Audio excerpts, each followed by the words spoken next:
এরে মদখুর, আর মদ খাইস না। তোর এই মুখ আল্লাহ মদ খাওয়ার জন্য দেয় নাই। এরে ইয়াবাখোর, এই নাপাক হারাম খাবার তোর মুখে ওঠাইস না। তোর মুখে এই ইয়াবা খাওয়ার জন্য এই মুখ তোরে আল্লাহ দেয় নাই।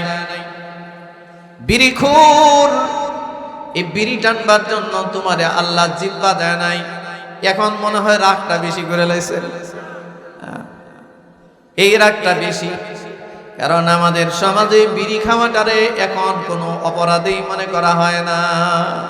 এটা কোনো অপরাধেই না মনে করে, অপরাধেই না। অথচ এটা দুর্গন্ধ, দুর্গন্ধ। আমি হালাল হারামের মাসলায় যাইতেছি না, এটা দুর্গন্ধ। এই ফেরেশতারা দুর্গন্ধ সহ্য করে না, করতে পারে না।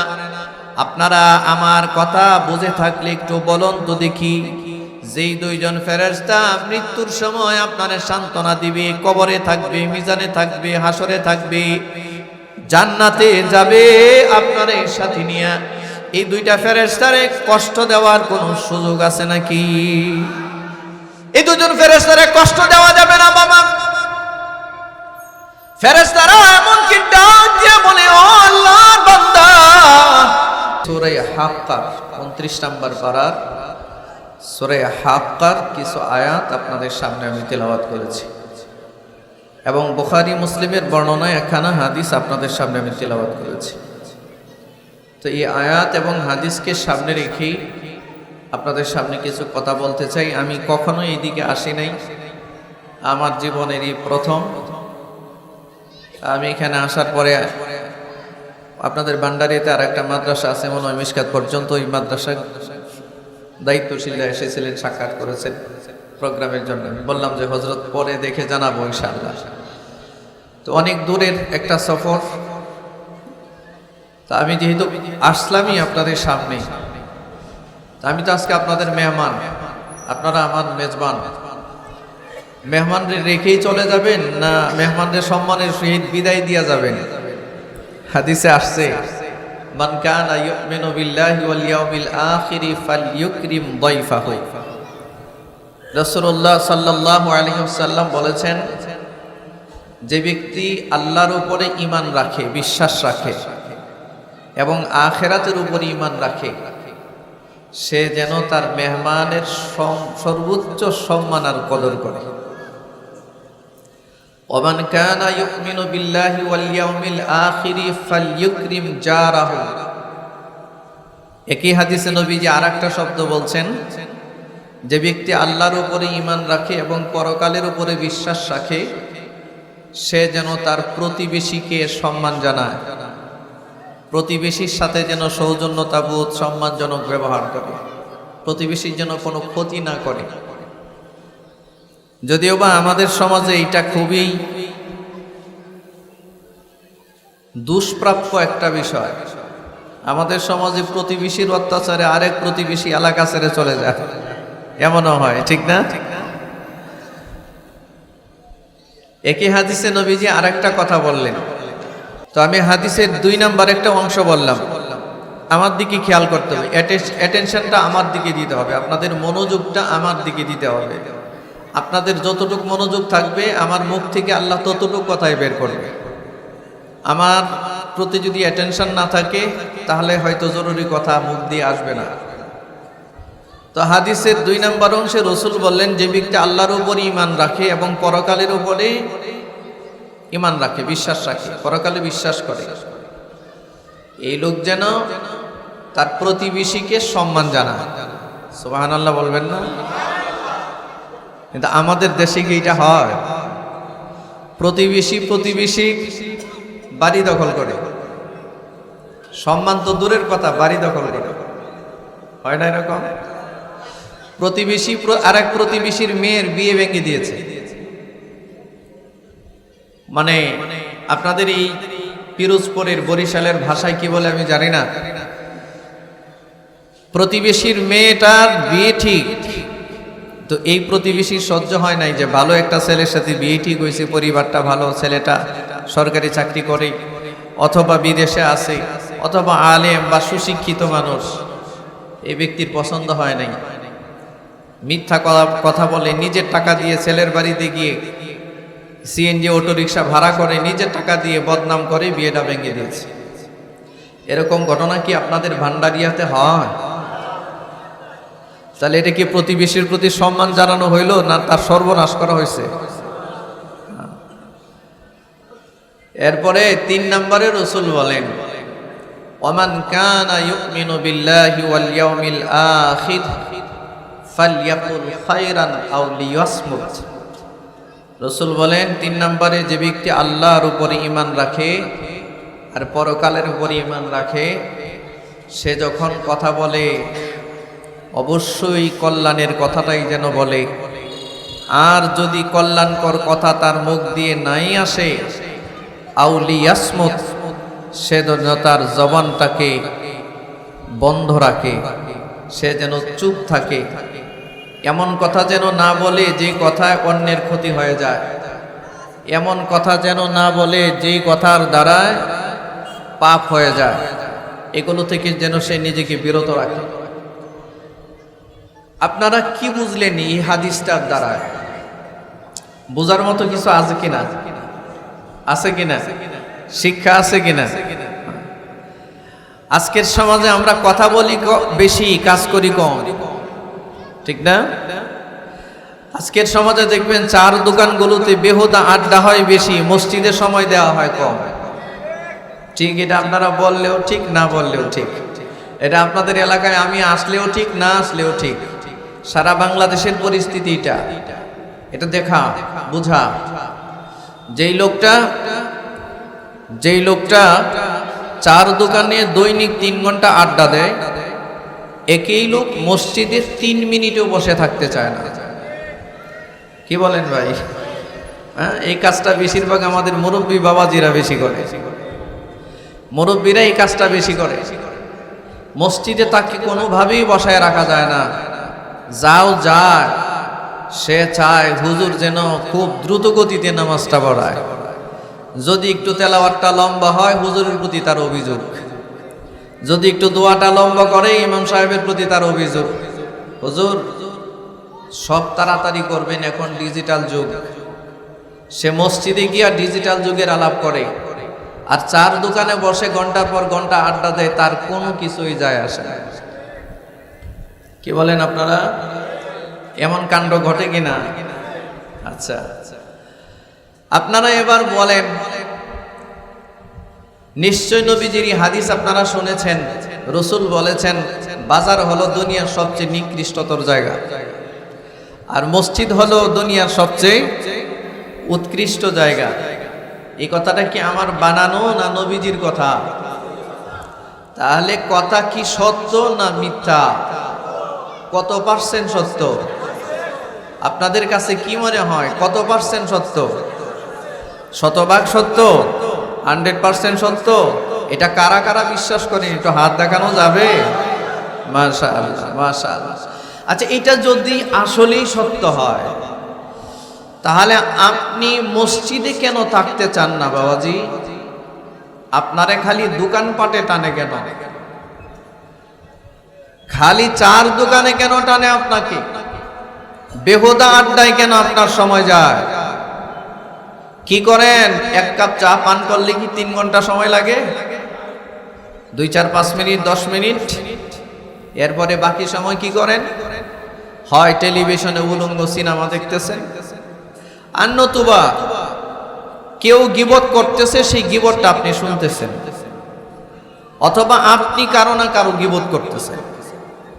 আজকালকার তো বাংলাদেশের এক একটা চার দোকান হয়ে যায় এক একটা সংসদ ভবন। পুরা গ্রামের, পুরা মহল্লার এই মাথা থেকে ওই মাথা পর্যন্ত যত গীবত আছে সব চার দোকানে ডেলিভারি হয়। ঠিক 2-1 জন বলে, বাকিরা বলে না, কারণ এই রোগীর সংখ্যা বেশি তো, ঠিক না? এই রোগী সংখ্যা বেশি। মসজিদে যে 1 মিনিট বসে থাকতে চায় না, চার দোকানে যে 3 ঘন্টা বসে থাকে, বুঝতে হবে এই লোকটারে দেখতে মানুষ দেখা যায়, দেখতে মুসলমান মনে হয়, কিন্তু মনুষ্যত্ববোধ আর মুসলমানিত্বের অংশ বিশেষ আর তার কাছে বাকি নাই,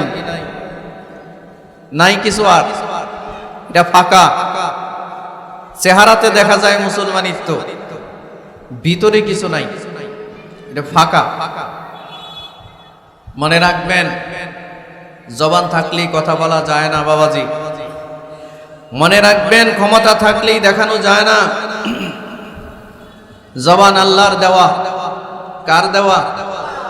প্রতিটা কথার হিসাব আল্লাহ নিজে নিবেন প্রত্যেকটা মানুষের কাছ থেকে, ইন্ডিভিজুয়ালি ভাবে নিবেন, আলাদা আলাদা। আল্লাহ তাআলা কোরআন মাজিদে বলেছেন, বিসমিল্লাহির রহমানির রহিম,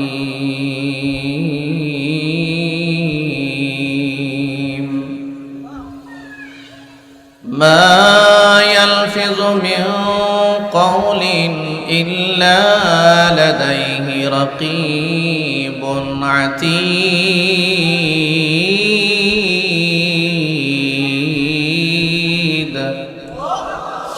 আল্লাহ বলেন, ও বান্দা, তোমার মুখ থেকে যা উচ্চারিত হয়, তোমার পুরো জীবনে যত কথা বলেছো, মসজিদে বসেই কি বলেছো, আর দোকানপাটে বসেই কি বলেছো, একাকী কি বলেছো, আর জনসম্মুখেই বা কি বলেছো, দুইজনে মিলে কি বলেছো, আর তিনজনে মিলেই বা কি বলেছো, প্রত্যেকটা কথার হিসাব আমি আল্লাহ তোমার কাছ থেকে নিব। এটা কিন্তু কোরআন মাজিদের আয়াত।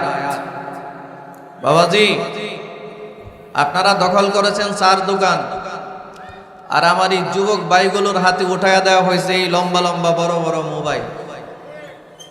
এরা সারাক্ষণ মোবাইল নিয়ে ব্যস্ত। এদের হাতে দেওয়া হয়েছে মদ, এদের হাতে উঠাইয়া দেওয়া হয়েছে গাঁজা, এরা এখন ইয়াবা খায়। আপনাদের এলাকায় মনে হয় এগুলো নাই, কোনো নেশাখোর নাই মনে হয়। নেশা করে নাকি? হ্যাঁ, আজকের আমাদের এই যুব সম্প্রদায়টা নেশায় ডুবে গেছে,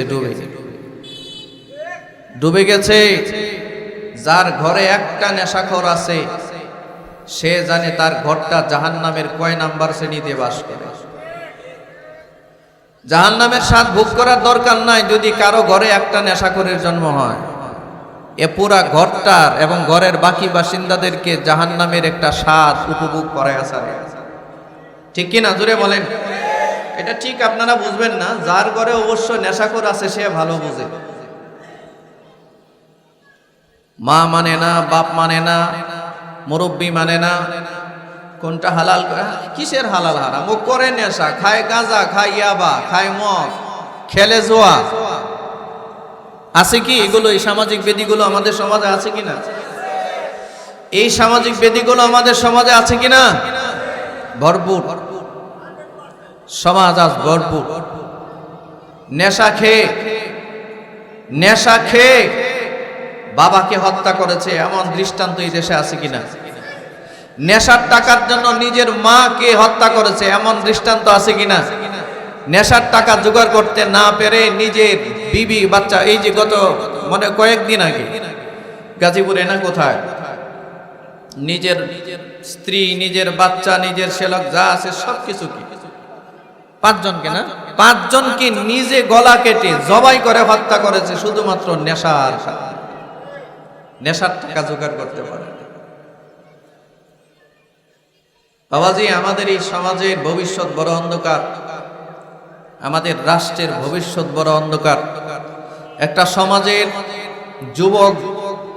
যুব সম্প্রদায় যখন ধ্বংস হয়ে যায়, এই রাষ্ট্র ভালো পাঞ্চার করতে, ভালো বা সামনে ভালো কিছু আশা করা যায় না। কারণ আমাদের ভবিষ্যৎ এই যুবকদের উপর।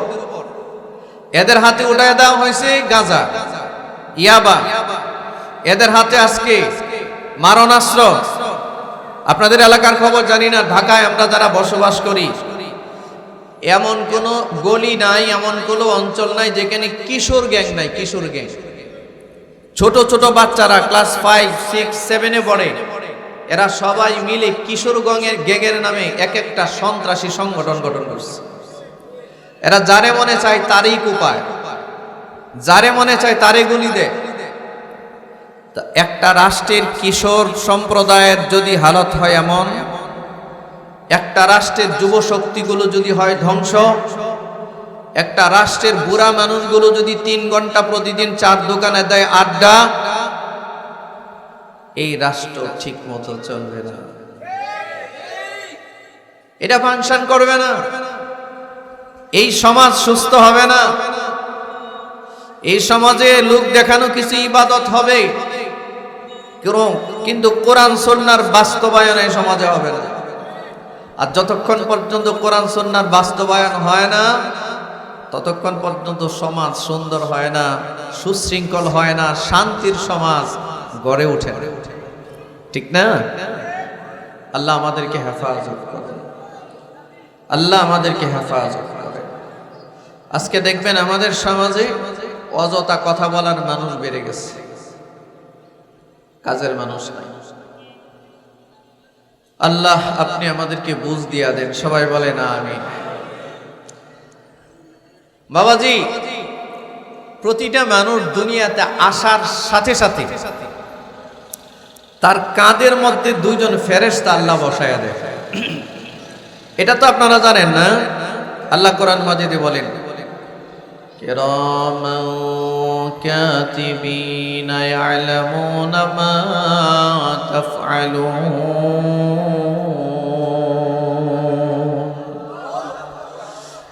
ও দুনিয়ার মানুষ শোনো,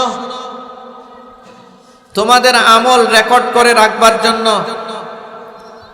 তোমাদের 2 কাঁধে 2 জন ফেরেশতাকে, সম্মানিত লিখক ফেরেশতাকে আমি আল্লাহ বসায় রাখছি।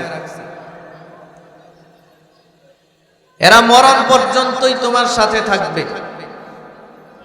যদি তুমি ভালো হও, শুধু মরণ পর্যন্ত নয়, মরণের পরেও তোমাদের সাথে থাকবে। এই ফেরেশতাদের কাজ কি? আপনি 4 দোকানে কি কি বলেন এটা লিখে। এই ফেরেশতাদের কাজ কি? এই ডান কাদের ফেরেশতা আপনি সারা দিনে কয়টা বার সুবহানাল্লাহ বলছেন এটা লিখে দেন। আসতে বললেন যে সুবহানাল্লাহ। হাদিসে আসছে যে ব্যক্তি দৈনিক 100 বার সুবহানাল্লাহি ওয়া বিহামদিহি পড়ে, দৈনিক 100 বার। কতবার? কি শব্দ পড়ে? সবাই একটু বলুন তো। সুবহানাল্লাহি ওয়া বিহামদিহি, এটা কি খুব কঠিন শব্দ?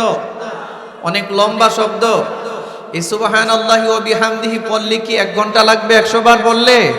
সর্বোচ্চ 5 মিনিট। 5 মিনিটও লাগার কথা না। নবীজি বলেছেন, এই লোকটার পাপ যদি সাগরের ফেনা পরিমাণও হয়, আল্লাহ তারে মাফ করে দেয়, মাফ করে দেয়। রাসূল বলেছেন, যিনি সাদিকুল মাসদুক, যার 63 বছরের জীবনে দুনিয়ার কোন বেঈমানও বলতে পারবে না, এই আঙ্গুল উঠাতে পারবে না নবীজির প্রতি যে মুহাম্মদ সাল্লাল্লাহু আলাইহি ওয়াসাল্লাম জীবনে কোনোদিন মিথ্যা সংবাদ দিয়েছেন, এই কথাটা বলতে পারবে না। মিথ্যা কোনো কথা বলেছেন এটা বলতে পারবে না। He was the leader, he was the matter. ইনি এমন এক ব্যক্তি, এমন এক লিডার, এমন এক ব্যক্তিত্ব, not only own his part of others. রাসূলুল্লাহ সাল্লাল্লাহু আলাইহি ওয়াসাল্লাম শুধুমাত্র ওই জামানার একজন লিডার ছিলেন না, ব্যক্তিত্ব ছিলেন না, তিনি সর্বযুগের সর্বকালের সর্বশ্রেষ্ঠ মহামানব। তার সাথে উদাহরণ পেশ করবার মতো কোনো পার্সোনালিটি দুনিয়াতে নেই। ঠিক কিনা? জোরে বলেন। রাসূলুল্লাহ সাল্লাল্লাহু আলাইহি ওয়াসাল্লাম, নবী আকরাম সাল্লাল্লাহু আলাইহি ওয়াসাল্লাম, রাসূল বলেছেন, এই যে কয়টা কথা মানুষ বলে, এই কথাগুলো লিখে রাখার জন্য এই ফেরেশতারা এখানে বসে আছে। এরা একটা মানুষ জীবনের শুরু থেকে নিয়ে শেষ পর্যন্ত কয়টা নেক কাজ করলো সব লেখে কে? ডান কাদের ফেরেশতা। কয়টা বদ কাজ করলো সব লিখে কে? বাম কাতের ফেরেশতা। এটা রেকর্ড হচ্ছে, এটা রেকর্ড হচ্ছে। এটা অনেক সময় মানুষ বুঝতে চায় না যে এটা অন রেকর্ড, 24 ঘন্টা 24 আওয়ার্স। একটা সিসি ক্যামেরা এখন আপনাকে রেকর্ড করে, আপনার শব্দ সহ রেকর্ড করে। সিসি ক্যামেরা যদি আপনার বাসার, আপনার অফিসের সব রেকর্ড করতে পারে, তো যে আল্লাহ আসমান জমিন সৃষ্টি করেছেন সে আল্লাহ বলেছেন আমি তোর কাঁধে দুজন ফেরেশতা রেখেছি, এরা তোর সব কিছু রেকর্ড করে, অডিও ভিডিও যা আছে সব রেকর্ড করে। এই কথাটা বিশ্বাস হয় না?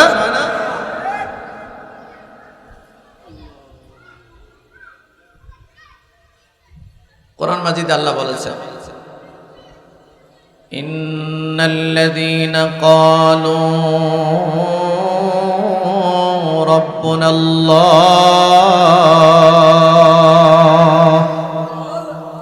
আল্লাহ রাব্বুল আলামিন বলেন ইন্না মানে নিশ্চয়ই, আল্লাযীনা যারা, ক্বালু বলে, রাব্বুনাল্লাহ আমাদের রব আল্লাহ। আপনারা বলুন আমাদের রব কি? আস্তে বলবেন না, একটু জোরে বলুন আমাদের রব কি? এই শাহাদাত আঙ্গুলটা উপরে উঠায়া সাক্ষী দেন, বলেন আমাদের রব কি? আর একটু জোরে বলেন আমাদের রব কি? তো আল্লাহ বলেন এই কথাটা যারা স্বীকার করে, যারা বলে আমাদের রব আল্লাহ, শুধু বলার মধ্যে থেমে থাকে না, সুম্মাস্তাকামু, এই কথাটার উপরে দৃঢ় থাকে, অবিচল থাকে, অনড় থাকে। আল্লাহ বলেন এদের যখন মরণের সময় হয়, মরা লাগবে না? আপনাদের এলাকায় লোকজন মরে না?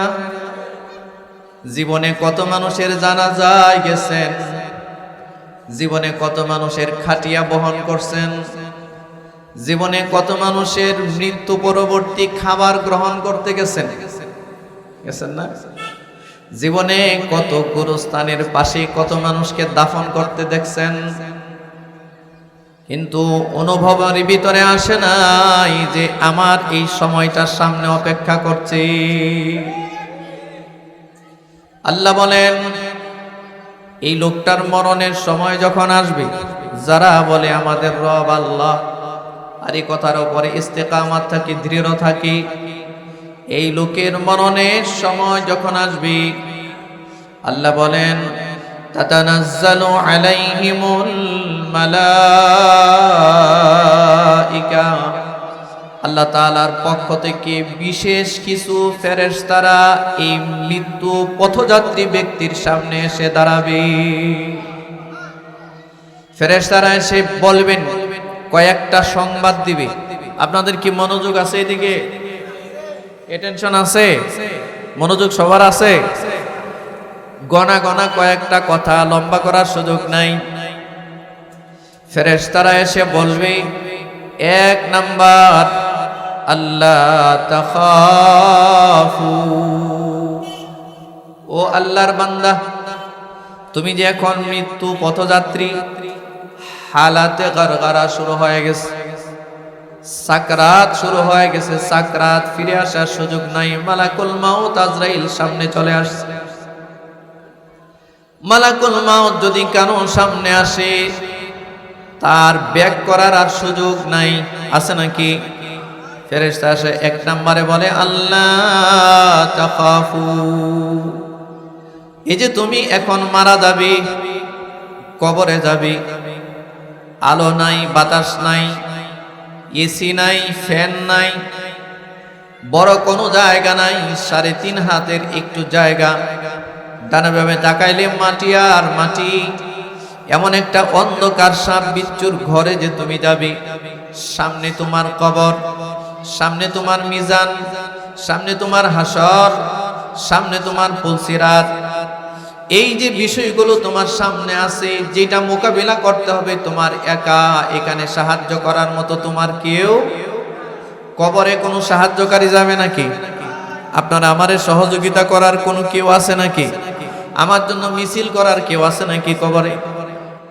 আল্লাহ রাব্বুল আলামিন ডাক দিয়া বলেন, এই ফেরেশতা বলবে, সারা জীবন যেই ফেরেশতা আপনার কাঁধে আপনার আমলনামা লিখলো, আমার আমলনামা লিখলো, বিশেষ করে এই দুইজন ফেরেশতা আজরাইলের সামনে দাঁড়ায় যাবে। আজরাইলের বিভৎস আর ভয়াবহ দৃশ্যটা দেখবার আগে ফেরেশতা দুইজন দাঁড়ায় বলবে, এক নাম্বার আপনাকে সান্ত্বনা দিয়া বলবে, আল্লাহ তাখাফু, ও আল্লাহর বান্দা, ভবিষ্যৎ নিয়ে তোমার কোনো ভয় নাই। কবরে তুমি একা থাকবা, মনে করো না কবরে তুমি একা থাকবা, কারণ সারা জীবন আমরা দুইজন তোমার সঙ্গী ছিলাম। ভেবো না যে তোমারে কবরে একা আমরা ছেড়ে দিব। এর পরের আয়াতে আল্লাহ বলেন, নাহনু আউলিয়াউকুম ফিল হায়াতিদ দুনিয়া ওয়া ফিল আখিরাহ। আল্লাহু আকবার। ফেরেশতা দুইজন ডাক দিয়া বলবে, আমরা দুনিয়াতেও যেমন তোমার বন্ধু ছিলাম, আমরা পরকালেও তোমার এমন বন্ধুই থাকবো। তোমার আত্মীয় স্বজন কবরে হয়তো তোমাকে রেখে চলে যাবে, দুনিয়ার মায়া মমতার মহব্বতের মানুষের অভাব নাই। কবরে যখন তোমাকে একা রাখবে, তোমার পাশে শুয়ে থাকবার একজন মানুষও পাওয়া যাবে না। তোমাকে কবরে কেউ শেল্টার দিতে পারে, সাহায্য করতে পারে, এমন একজন জীব পাওয়া যাবে না। কিন্তু এই ফেরেশতা দুজন বলবে, নাহনু আউলিয়াউকুম ফিল হায়াতিদ দুনিয়া ওয়া ফিল আখিরাহ। আমরা দুনিয়াতেও যেমন তোমার কাছে ছিলাম, বন্ধু ছিলাম, কবরেও তোমার বন্ধু হিসেবেই থাকবো। তোমার মাল তোমাকে ছেড়ে চলে যাবে, তোমার আভিজাত্য তোমাকে ছেড়ে চলে যাবে, তোমার নেতৃত্ব সুলতানিয়াত মাগনা আন্নি মালিয়া হালাক আন্নি সুলতানিয়া। বান্দা ডাক দিয়া বলবে, যখন মুসিবতে পড়বে হাসরের মাটি, বলবে, মা আগনা আন্নি মালিয়া, আমার এত সম্পদ কোথায় গেল? আজকে সম্পদের এই মহা পরিমাণ কোথায় গেল? এত নেতৃত্ব, এত কর্তৃত্ব, এত সমাজের আধিপত্য, রাষ্ট্রের আধিপত্য আজ কোথায় গেল? হালাকা আন্নি সুলতানিয়া, আমার ক্ষমতা, আমার কর্তৃত্ব, নেতৃত্ব আজ ধ্বংস হয়ে গেল বলবে। তো ফেরেশতা দুজন ডাক দিয়া বলবে, ও আল্লাহর বান্দা, তুমি একথা মনে করো না যে তুমি কবরে একা থাকবে। দুনিয়াতে যেমন সাথে ছিলাম, আমরা কবরেও তোমার সাথে থাকবো। যতদিন কবরে থাকবে ততদিনই সাথে থাকবো। সুবহানাল্লাহ যে বলতে ইচ্ছা করলো না। এটা এক নাম্বার সংবাদ। দুই নাম্বার বলবে, ফেরেশতারা বলবে, আমরা কবরে যেমন তোমার সাথে থাকবো, হাসরের মাঠেও তোমার সাথে আমরা থাকবো। সুবহানাল্লাহ। মিজানেও তোমার সাথে আমরা থাকবো। যেদিন আমলের ওজন নামা হবে, ওজন, এদিন তোমার নেকির পাল্লা কিভাবে ভারী হয়, এই জন্য আমরা নেকের পাল্লায় থাকবো। পুলসিরাত 30,000 বছরের রাস্তা, খুরের চেয়েও দার, চুলের চেয়েও চিকন, আলো নাই, বাতাস নাই, সেখানে সিকিউরিটি দেওয়ার মতো কেউ নাই। এই পুরো রাস্তাটা তোমাকে পার করাবার জন্য আমরা দুজন দুই পাশে ধরে ধরে তোমাকে পার করাবো। এটার নাম হচ্ছে নাহনু আউলিয়াউকুম ফিল হায়াতিদ দুনিয়া ওয়া ফিল আখিরাহ। আমরা দুনিয়াতেও যেমন তোমার বন্ধু ছিলাম, পরকালেও আমরা তোমার বন্ধুই থাকবো। এই ফেরেশতারা বলবে, এই দুইজন ফেরেশতা। দুই নাম্বার আর একটা সংবাদ দিয়া বলবে, শুধু পুলসিরাত নয়, জাহান্নাম থেকে তোমাকে বাঁচায়া কেমনে তোমারে জান্নাতে ঢুকানো যায় এবং জান্নাতে পৌঁছানো পর্যন্ত আমরা তোমার সাথেই থাকব। জবান খুলে জুড়ে বলেন সুবহানাল্লাহ।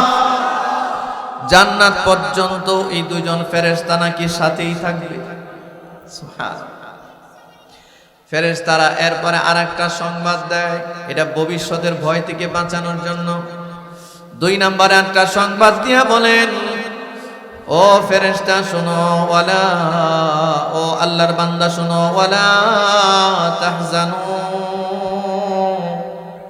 এটা তো ভবিষ্যৎ থেকে তোমাকে আমরা সন্তুষ্টিজনক খবর দিলাম। ভবিষ্যৎ নিয়ে তুমি কোনো টেনশন করবে না, ভবিষ্যৎ নিয়ে ভয় পাও না যে কবরে তোমার কি হবে, মিজানে তোমার কি হবে, হাসরে তোমার কি হবে, পুলসিরাতে তোমার কি হবে, শাফাআতের মাঠে তোমার কি হবে, এটা নিয়ে তুমি ভয় পেও না। আমরা দুনিয়াতে যেমনি ছিলাম সেই জায়গাগুলোতে এমনিই তোমাকে সিকিউরিটি দিব।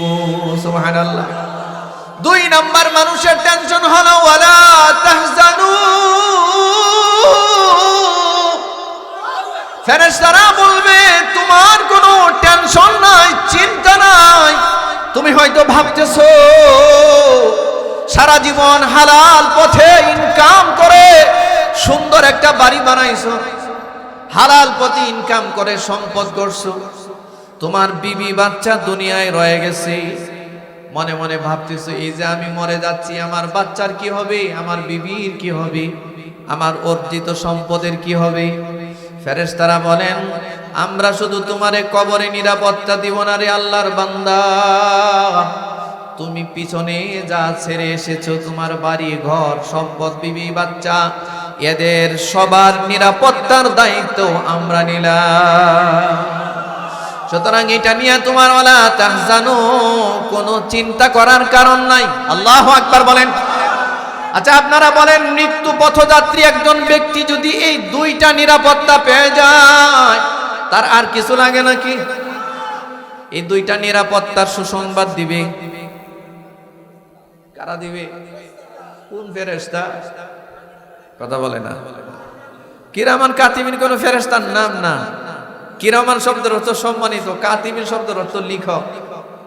মানে এই 2জন ফেরেশতার নাম আমরা জানি না, কিন্তু ফেরেশতা 2জন যে আসবে আছে কাঁধে, এই কথাটা আল্লাহ বলছেন।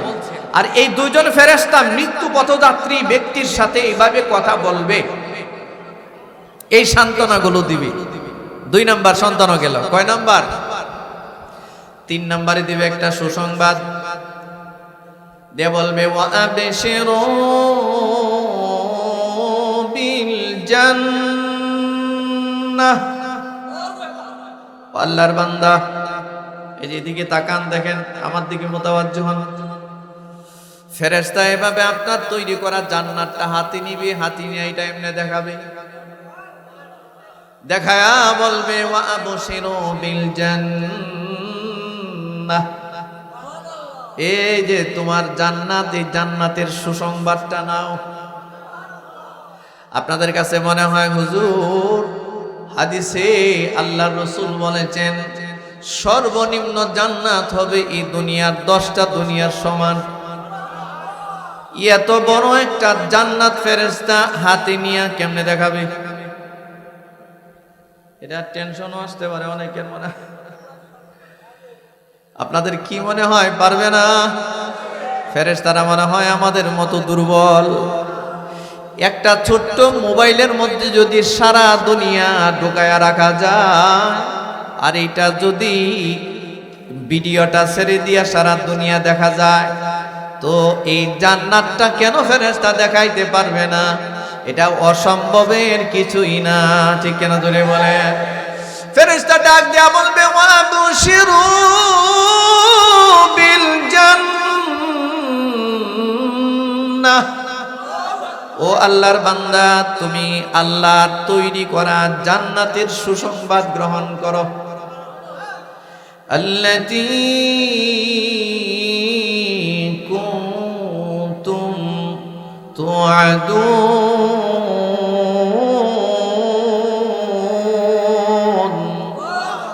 যে জান্নাতের প্রতিশ্রুতি আল্লাহ তোমাদের সাথে দিয়েছিলেন, আল্লাহর দেওয়া সেই প্রতিশ্রুত জান্নাত, আজকে আমার হাতে এই জান্নাতের সুসংবাদ তুমি গ্রহণ করো।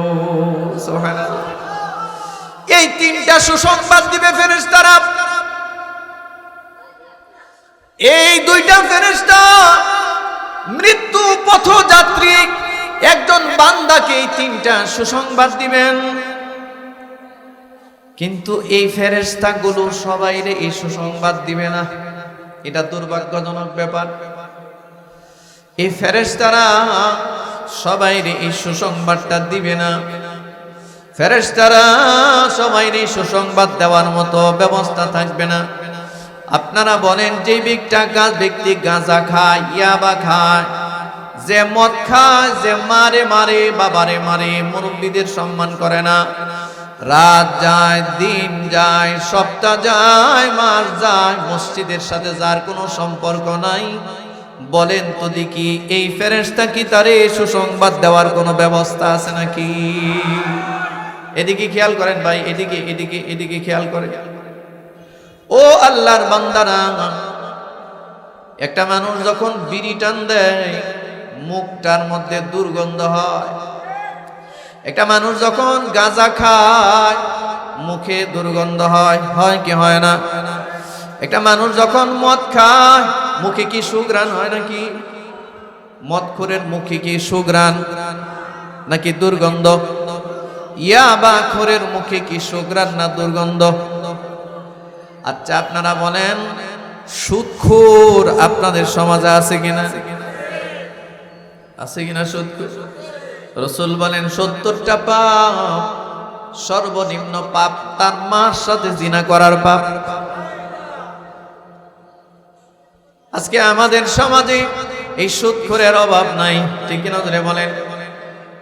বন্ধু খুব লক্ষ্য করেন, মানুষ যখন মদ খায়, গাঁজা খায়, ইয়াবা খায়, সুদ খায়, এর মুখটা নাপাক হয়ে যায়, দুর্গন্ধ বের হতে থাকে। ফেরেশতারা আল্লাহর নূরে তৈরি ফেরেশতারা কখনো কোনো দুর্গন্ধ পছন্দ করে না।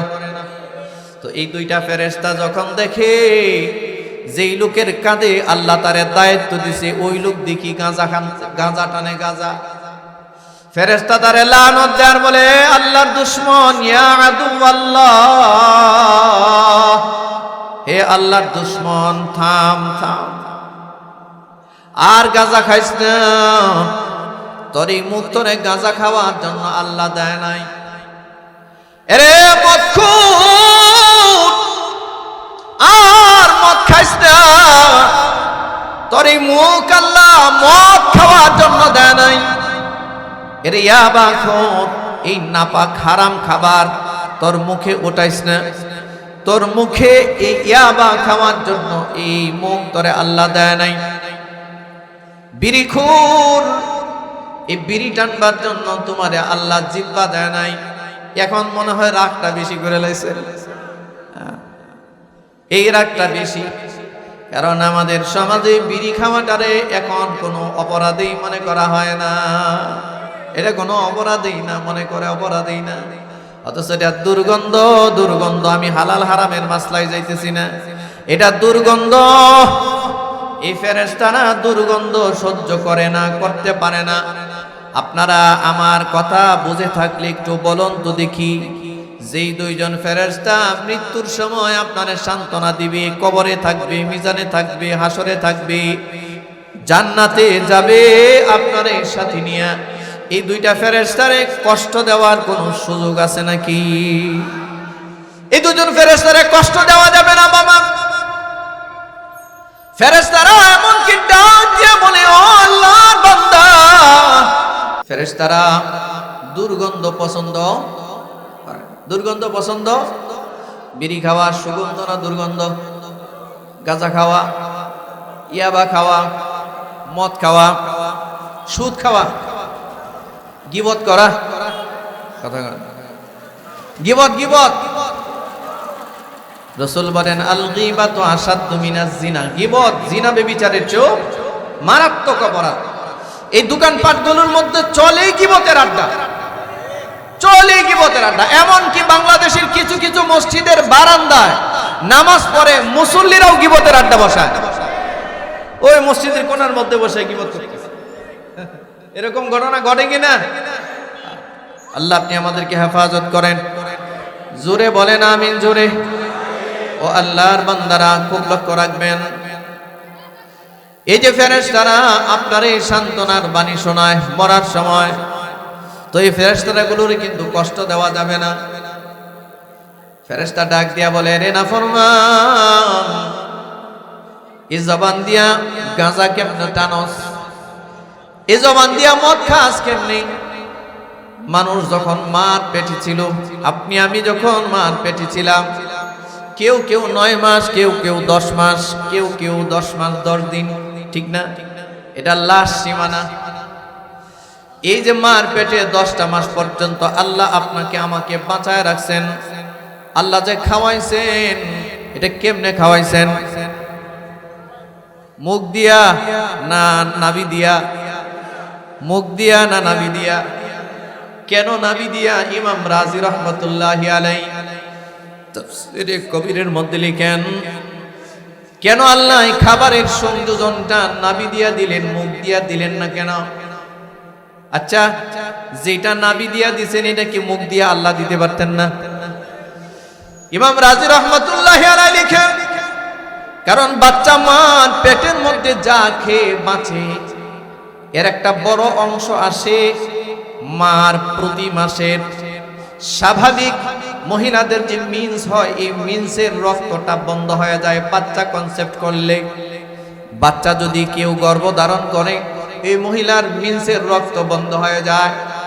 এই রক্তটাকে পিউরিফাই করে, শরীরের আরো অন্যান্য অংশ পিউরিফাই করে। আল্লাহ এই অপবিত্র রক্তটাকে আল্লাহ পিউরিফাই করে, এটা নাভির মাধ্যমে সংযোগ দিয়া 10টা মাস পর্যন্ত মার পেটে বান্দারে বাঁচায় রাখে। মার মাসিক বন্ধ করে দিয়া মার পেটে আপনারে বাঁচায় রাখে। খাবারটা নাভি দিয়া সংযোগ দিছে, মুখ দিয়া দেয় নাই। না দেওয়ার কারণ হলো আল্লাহ চাইছে বান্দারে এই মুখটারে আমি পবিত্র রাখলাম, কারণ তুই না এই মুখ দিয়া আমি আল্লাহর পবিত্রতা বর্ণনা করবি। সুবহানাল্লাহ। তুই না এই জবান দিয়া বলবি আলহামদুলিল্লাহ, তুই না এই জবান দিয়া বলবি সুবহানাল্লাহ, তুই না এই জবান দিয়া বলবি আল্লাহু আকবার, তুই না এই জবান দিয়া বলবি লা ইলাহা ইল্লাল্লাহ, লা ইলাহা ইল্লাল্লাহ, লা ইলাহা।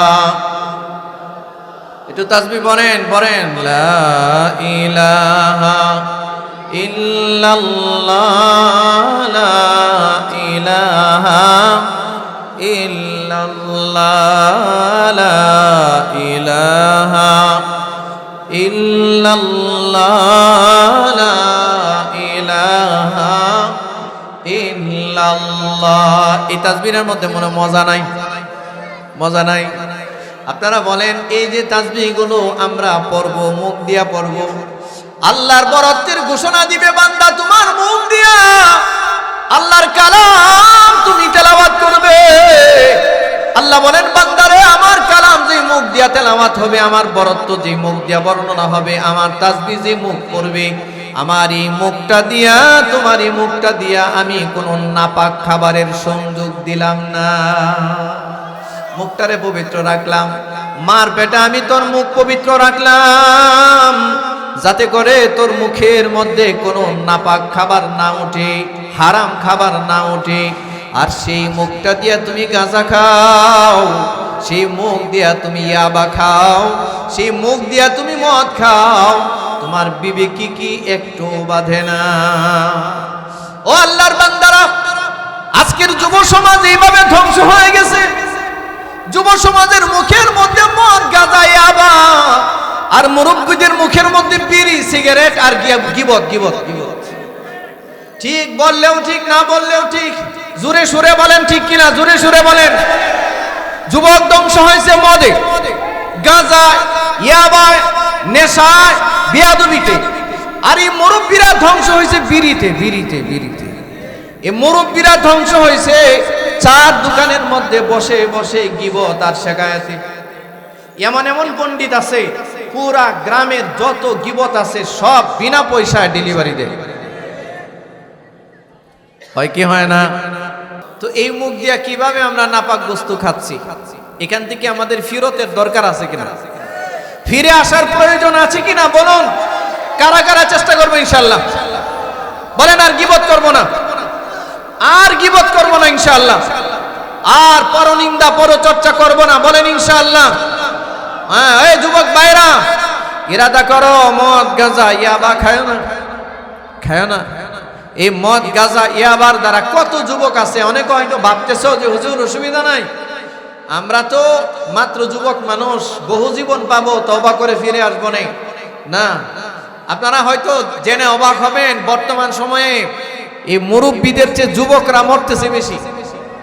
মানে মৃত্যুর যে পরিসংখ্যান বাংলাদেশ সহ সারা বিশ্বের, এই বৃদ্ধ মানুষের চেয়ে যুবকদের মৃত্যুর হার বেশি। হার্ট অ্যাটাকে মারা যাচ্ছে। ওই যে গাঁজা খায়, ইয়াবা খায়, মদ খায়, সারা রাত সজাগ থাকে, দিনের বেলায় ঘুমায়, ঠিক না? পুরা অনিয়ম, সব মরার সময়। আল্লাহ আপনি আমাদের এই যুব সমাজকে হেফাজত করেন।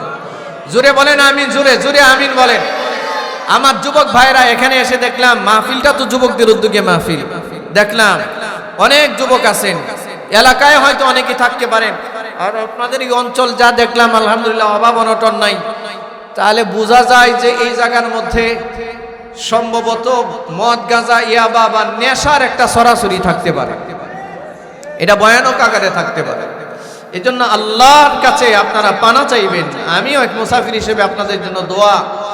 আমাদের ও যুবক বন্ধু, তুমি আমার ভাই, তুমি উম্মতের এক অংশ, তুমি নবী মুহাম্মদুর রাসূলুল্লাহ সাল্লাল্লাহু আলাইহি ওয়াসাল্লামের এক উম্মত। তুমি যদি, কত মানুষ আছে মদের আড্ডাখানায় মরে যায়, মদ খায়াই মরে গেছে, ঠিক না? তবে করার সুযোগ আর তার হয়ে ওঠে নাই, ফিরত আসতে পারে নাই, সে মালিকরে সিজদা দেওয়ার সৌভাগ্য তার হয়ে ওঠে। আল্লাহ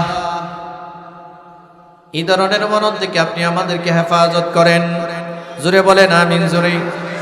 ও আল্লাহর বান্দারা, পাপ থেকে ফিরে আসেন। এই দুনিয়া এটা থাকার জায়গা না, থাকতে আমরা কেউ পারবো না, এটা থাকার জায়গা। মনে রাখবেন, আল্লাহ প্রত্যেকটা মানুষকে জিজ্ঞাসা করবেন, মা ইয়ালফিজু মিন কাউলিন ইল্লা লাদাইহি রাকীবুন আতীদ। মানুষ তার জিহ্বা দিয়া যা উচ্চারণ করেছে সব আল্লাহ জিজ্ঞাসা করবে। এই উম্মতের মধ্যে সবচেয়ে মহান এক ব্যক্তিত্বের নাম হচ্ছে হযরত আবু বকর সিদ্দিক রাদিয়াল্লাহু তাআলা আনহু। এই উম্মতের মধ্যে হযরত আবু বকরের মতো মর্যাদাশীল আর দ্বিতীয় কোনো মানুষ আছে নাকি? আছে নাকি? রাসূল বলেন, আমার আবু বকর রে হাসরের মাঠে জান্নাতের 8টা দরজা ডাকবে। সুবহানাল্লাহ বলেন না? কয়টা দরজা ডাকবে? 8টা দরজা। 8টা জান্নাতের দরজায় আছে 8টা সর্বমোট। কয়টা? এই 8টা দরজা আবু বকরে ডাকবে। এমন ব্যক্তি কিন্তু হাসরের মাঠে পাওয়া যাবে না। আল্লাহ রাসূল বলেন, আমার আবু বকর জান্নাতে পা রাখার আগ পর্যন্ত সাধারণ কোন উম্মত জান্নাতে পা রাখতে পারবে না। সুবহানাল্লাহ। এই কারণে আবু বকরের এক রাতের আমল হযরত ওমর বলেছিলেন, আবু বকরের হাতে ধরে বলেছিলেন, আবু বকর আপনার জিন্দেগীর একটা রাতের আমল আমারে দিয়া দেন, আর আমি ওমরের সারা জীবনের আমল আপনি নিয়ে যান। আসেন একটু ইয়াজ বদল করি, আপনি আমার সারা জীবনের আমল নিয়ে যান, আর আপনার হিজরতের রাতগুলোর একটা রাতের আমল আমারে দিয়া দেন। আবু বকর বলেন, ওমর রে, আমার তো এরকম আমল নাই, আমার জীবনের পুঁজি হলো ওই হিজরতের রাতের আমলগুলো। এই আয়াত যেদিন আবু বকর বলছে, আবু বকর যারে জান্নাতের দরজাগুলো ডাকবে, সে আবু বকর নিজের জিহ্বাটা টান দিয়া ধরছে, প্রায় সময় আবু বকর এই কাজটা করতেন, নিজের জিহ্বাটা টান দিয়া ধরতেন, টান দিয়া ধরে দীর্ঘ সময় আটকায় রাখতেন। শুনতেছেন কথা? জিহ্বাটা কি করতেন? কে ধরতেন? আবু বকর। এত লম্বা সময় ধরে জিহ্বা এভাবে টান দিয়া ধরে আটকায় রাখতেন। হযরত আবু বকর রাদিয়াল্লাহু তাআলা আনহুর জিহ্বা যখন নিস্তেজ হয়ে যেত, নিস্তেজ দুর্বল হয়ে যেত, এবার জিহ্বা ছেড়ে জিহ্বারে আস্তে আস্তে বলতো, এই জিহ্বা দিয়ে জিহ্বারে বলাইতো, জিহ্বারে জাগা বেজাগায় নাড়াচাড়া করিস না। রাসূল বলেছেন, যার জিহ্বার হেফাজত আছে, যার নফসের হেফাজত আছে, লজ্জাস্থানের হেফাজত আছে, নবী নাকি তার জান্নাতের গ্যারান্টি দিয়েছে। সুবহানাল্লাহ। যার জিহ্বা নিয়ন্ত্রণে নাই, এর জান্নাতও তার নিয়ন্ত্রণে নাই। ও মুরব্বি বাবাজি সাবধান, তওবা করেন, আর দোকান বাড়ি বসে গীবতটা করেন না, আর গীবতের বাজার গরম করেন না। গীবত থেকে নিজেরে বাঁচান, গীবত থেকে নিজেরে বাঁচান। এই যে আমাদের সমাজের যুবকগুলো মদ গাঁজা ইয়া বানিয়ে ধ্বংস হইতেছে, এটা শুধু এদের দোষ নয়, এটার জন্য আমরা যারা অভিভাবকের ভূমিকায় আছি আমরাও এটার জন্য দায়ী। ঠিক কিনা? জোরে বলেন না কেন? এরা যখন আমাদেরকে দেখে যে আমরা মারামারি কাটাকাটি, জমি দখলে আছি, বাড়িঘর দখলে আছি, অন্যের গীবত করাতে আছি, আরেকজনের মাল দখল করার ধান্দায় আছি, তখনই যুবকরা মনে করে এই সমাজে আর নীতি নৈতিকতা নাই, আমি আর নৈতিকতা প্র্যাকটিস করার কি দরকার আছে, এরা মনে করে। আল্লাহ আপনি আমাদেরকে হেফাজত করেন, জুড়ে বলেন আমিন। আল্লাহর বান্দারা, এই জন্য আপনাদের কাছে বিনীত অনুরোধ হলো, বাবাজিরা আপনাদের কাছে অনুরোধ হলো, গীবতের মতো গুনাহ করব। আচ্ছা, আবু বকর যদি জিহ্বারে টান দিয়া ধরে রাখতে পারে, তাহলে আমাদের কি জিহ্বাটার একটু নিয়ন্ত্রণ করার দরকার আছে কিনা? আমাদের আমল কি হযরতে আবু বকরের মতো? আরে কথা বলে না। আবু বকর নবীর ডান পাশে শুয়ে আছে, একেবারে নবীর ডান পাশে শুয়ে আছে কি? আবু বকরের ডান পাশে শুয়ে আছে হযরতে ওমর। রাসূল বলেন, কিয়ামতের দিন যখন সিংগায় ফুৎকার হবে, আমি যখন কবর দিকে উঠে দাঁড়াবো, আমার ডান হাতে আবু বকর থাকবে আর বাম হাতে ওমর থাকবে। আমি দুইটা ব্যক্তিরে আমার হাতে ধরে একসাথে নিয়ে উঠে দাঁড়াবো। এই হলো আবু বকর। সে আবু বকর যদি তার জিহ্বা নিয়ন্ত্রণ করে, এভাবে শক্ত করে ধরে, তো এই উম্মত কিভাবে গীবতের আড্ডায় বসে, এই উম্মত কিভাবে দেদারসে মানুষের গীবত করে। আমাদের দেশে 2-3টা মহিলা এক জায়গায় হইলে এখানে আর শয়তান আসার দরকার পড়ে না, ঠিক না? এখানে আর শয়তান আসার দরকার নাই। একেবারে স্বামীর গোপন আলাপ থেকে শুরু করে সারা বাড়ির যত গীবত আছে সব গীবত ডেলিভারি দিতেছে। কথা বলে না? হ্যাঁ, এগুলো হয় না তো? মহিলারাও বাড়িতে গীবত করে, আমরাও দোকানে বসে গীবত করি, বিড়ি খাই। বুড়া মানুষ সব থেকে সাদা হয়ে গেছে, সারা শরীরে অনুবীক্ষণ যন্ত্র দিয়া খুঁজলেও একটা কাঁচা পশম পাওয়া যাবে না। এই লোক এখনো পর্যন্ত বিড়ি খায়, এখনো পর্যন্ত গীবত করে। আপনারা বলেন, এই সমাজে যুবকগুলো কিভাবে ভালো হবে? ভালো হওয়ার সম্ভাবনা নাই, কারণ এরা ধ্বংস হওয়ার জন্য আমরাই দায়ী। আল্লাহ আপনি আমাদেরকে হেফাজত করেন, সবাই বলেন আমিন। তবে সব কিছুর পরে কথা হলো, আমার জবাব আমি দিব, আপনার জবাব আপনি দিবেন নাকি? ওয়ালা তাজিরু ওয়াজিরাতুন উযরা উখরা। আল্লাহ রাব্বুল আলামিন বলেন, হাসরের মাঠে কেউ কারো পাপের বোঝা বহন করবে। সুতরাং আমার হিসাব আমার করতে হবে, আপনার হিসাব আপনার করতে হবে। কে কি করতেছে এটা আমার বিষয় নয়, আমি কি করতেছি এটা আগে জিজ্ঞাসা করতে হবে, ঠিক কিনা? জোরে বলেন। ময়দানে মাহশরে আল্লাহ বান্দারে আমলনামা দিবে, যে আমলনামা তে বলবে ইকরা, পড়ো, ইকরা কিতাবাক, তোমার কিতাব আজকে তুমি পড়ো। কাফা বিনাফসিকাল ইয়াউমা আলাইকা হাসিবা, আজকের হিসাবের জন্য তুমি তোমার জন্য যথেষ্ট, আমার লাগবে না। কারণ সারা জীবনে দুইজন ফেরেশতা এখানে থেকে কি লিখছে? আমলনামা লিখছে না? এই ফেরেশতা কি লিখছে? সব নেক কাজ লিখছে। এই ফেরেশতা কি লিখছে? সব বদ কাজ। এই সব বদ কাজ, নেক কাজ আর বদ কাজ লিখে বিশাল বড় একটা আমলনামা হয়েছে, একটা লেজার হয়েছে। লেজার, লেজার বুঝেন তো? খাতা বুঝেন তো? খাতা, একটা বিশাল বড় খাতা হয়েছে, খাতা।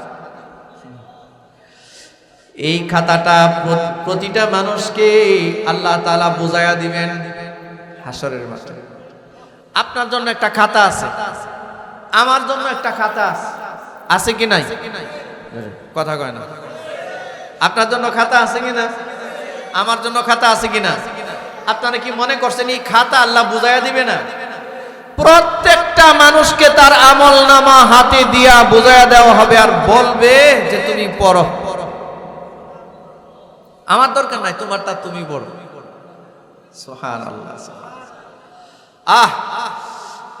আল্লাহ যদি কাউরে না চান যে আমি এর ক্ষমা করব না, তো আল্লাহ তাআলা এই হিসাবটা সবার সামনে বুঝাইয়া দিবে। এই কথাটা খুব খেয়াল করেন বাবাজি, কথাটা আমি জিজ্ঞেস করবো বয়ানের পরে।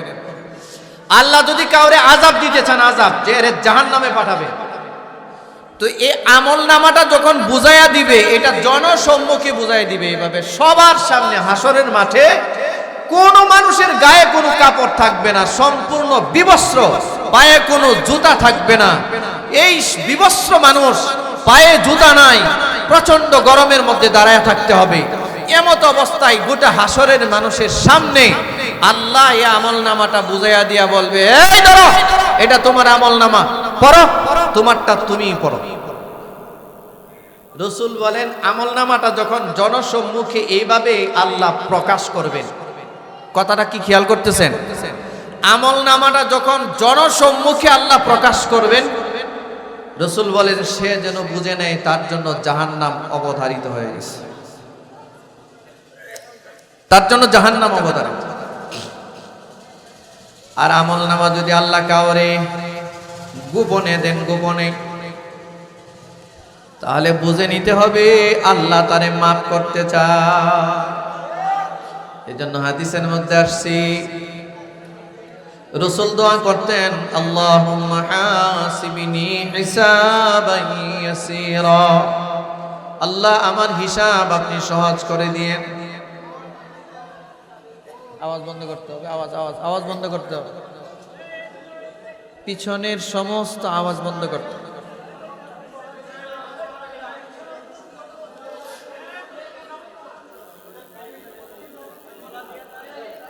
ভাই যারা স্টেজের পিছনে আছেন, আপনারা একটু মেহেরবানি করে আওয়াজটা বন্ধ করে যদি সামনে আসতেন। বয়ান তো আয়োজকদেরও দরকার, কি বলেন? আয়োজকদের দরকার আছে না? যারা আয়োজন করে, যুব কমিটি, তাদের বয়ান শোনার দরকার নাই?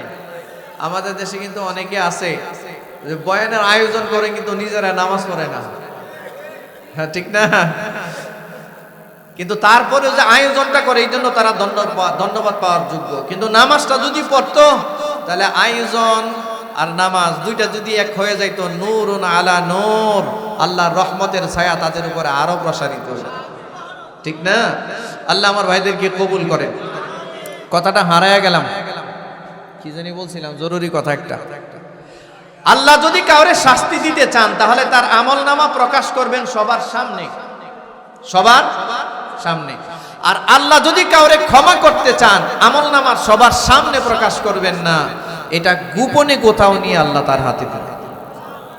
এই কথাটা মুখস্থ করেন, আমার দিকে সবাই একটু খেয়াল করেন। আমি আবারও বলছি, আল্লাহ যদি কাউকে শাস্তি দিতে চান, আমলনামাটা কোথায় প্রকাশ করবেন? আর আল্লাহ যদি কাউকে ক্ষমা করে দিতে চান, আমলনামা কোথায় দিবেন? গোপনে। এই মর্মে একটা হাদিস শোনাই, তেলাওয়াতকৃত আয়াতগুলো তর্জমা করব, আলোচনা শেষ হয়ে যাবে। বিরক্ত হয়ে গেছেন? সময় কিন্তু 1.5 ঘন্টা হয়ে গেছে। 1.5 ঘন্টা হয়ে গেছে। আমি চাইলে এখন ছেড়ে দেওয়াটা উচিত আমার। আপনাদের চেয়ে তারা তো আমার বেশি, কারণ আমি এখান থেকে নেমে আবার ঢাকা যেতে হবে, শত শত কিলোমিটার জায়গা পাড়ি দিয়ে যাইতে হবে। তা আমি চাচ্ছি যে এই হাদিসটা বলে এই আয়াতের তর্জমাটা করে শেষ করে দোয়া করে আপনাদের থেকে বিদায় নিতে। আপনারা কি এতটুকুন সময় দিবেন? থাকবেন? কারা কারা 2টা হাত উঁচু করে দেখা।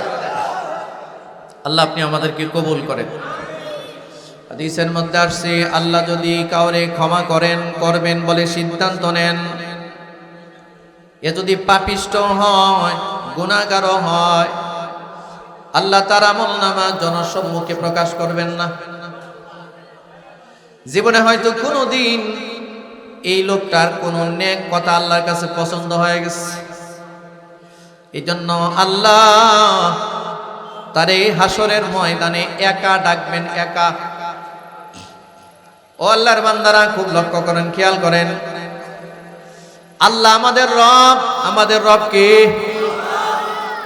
আল্লাহ সাথে আপনার আমার দেখা হয় না এখনো, কিন্তু দেখা হবে। হাদিসে আসছে প্রতিটা মানুষকে আলাদা আলাদা ভাবে আল্লাহ নিজে ডাকবে, নিজে জিজ্ঞাসা করবে। বিশেষ করে আল্লাহ যারে ক্ষমা করবেন তারে খুব আলাদা একটা জায়গায় ডাকবেন।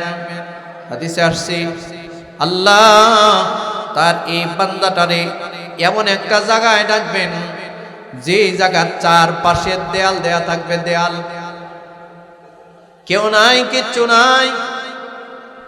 আল্লাহ তাআলা এমন গোপন একটা জায়গায় তারে ডেকে নিয়ে যাবেন, ডেকে নিয়ে বলবেন, ও বান্দা, এই নাও তোমার আমলনামা। গোপনে, একেবারে একান্তে, গোপনে, কেউ নাই, এখানে নিয়ে আল্লাহ আমলনামাটা তার হাতে দিবেন। দিয়ে বলবেন, আচ্ছা এই আব্দুল করিম, আপনাদের এখানে কেউ যদি আব্দুল করিম থাকেন মাইন্ড করবেন না, অথবা আব্দুল সালাম, আমি একটা নাম বলতেছি আর কি, প্রত্যেকেরও তো একটা নাম আছে, এই নামটা নিয়ে বলবে, আচ্ছা আব্দুল করিম, এই নাও তোমার আমলনামা। দেখো তো এটা কি তোমার আমলনামা না? দেখো আপনারা কি মনে করেন আল্লাহ কারো হাতে কি ভুল আমলনামা দিবে? আমারটা ওনারে দিয়ে দিবে আর ওনারটা আমারে দিয়ে দিবে? আল্লাহর কাছে কি এই সিস্টেম আছে নাকি? না। আমাদের দেশে তো নামে নামে অনেক সময় জমে টানে, কোথায় দেল্লা রাজাকার আর কোথায় আল্লামা দেলোয়ার হোসেন সাইদি, এই দুইজনকে কিন্তু এক করে দিছিল, হয়েছিল না? নামে নামে অনেক সময় এরকম জমে টানে। এইগুলো সব আল্লাহ জানেন কি জানেন না আমার ভাইরা? এইরকম আমলনামাটা হাতে দিবে, দিয়ে বলবো, দেখো তো এটা কি তোমার আমলনামা না? সে আমলনামা খুলবে, খুলে দেখবে, আরে আমলনামা এটা তো আমার। দেখার সাথে সাথে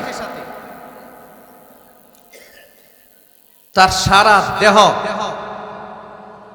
দুর্বল হয়ে যাবে। আমলনামাটা দেখবার সাথে সাথে সে দুর্বল হয়ে যাবে।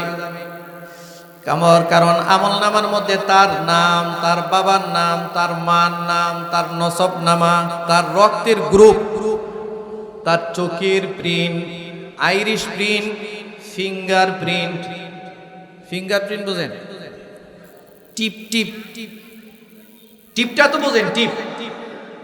এই দুনিয়াতে কারো নামের সাথে নাম মিলে যাইতে পারে, বয়সের সাথে বয়সটা মিলতে পারে, হ্যাঁ, লেখাপড়ার সাথে সেই যোগ্যতাটাও মিলে যেতে পারে, ভাষার সাথেও মিলে যেতে পারে, মা বাবার নামটাও মিলে যেতে পারে, কিন্তু সারা দুনিয়ার কোন মানুষের সাথে আপনার ফিঙ্গারপ্রিন্টের কোনো মিল।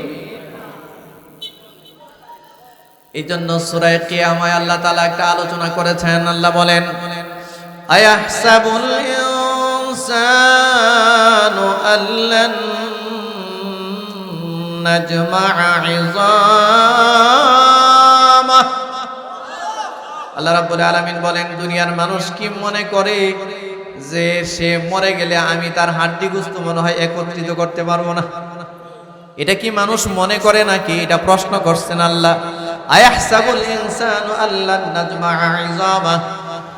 এ দুনিয়ার মানব জাতি, তোমরা কি কথা মনে করো যে তোমরা মরলে আমি তোমাদের হাড্ডি মাংস এক করতে পারবো না?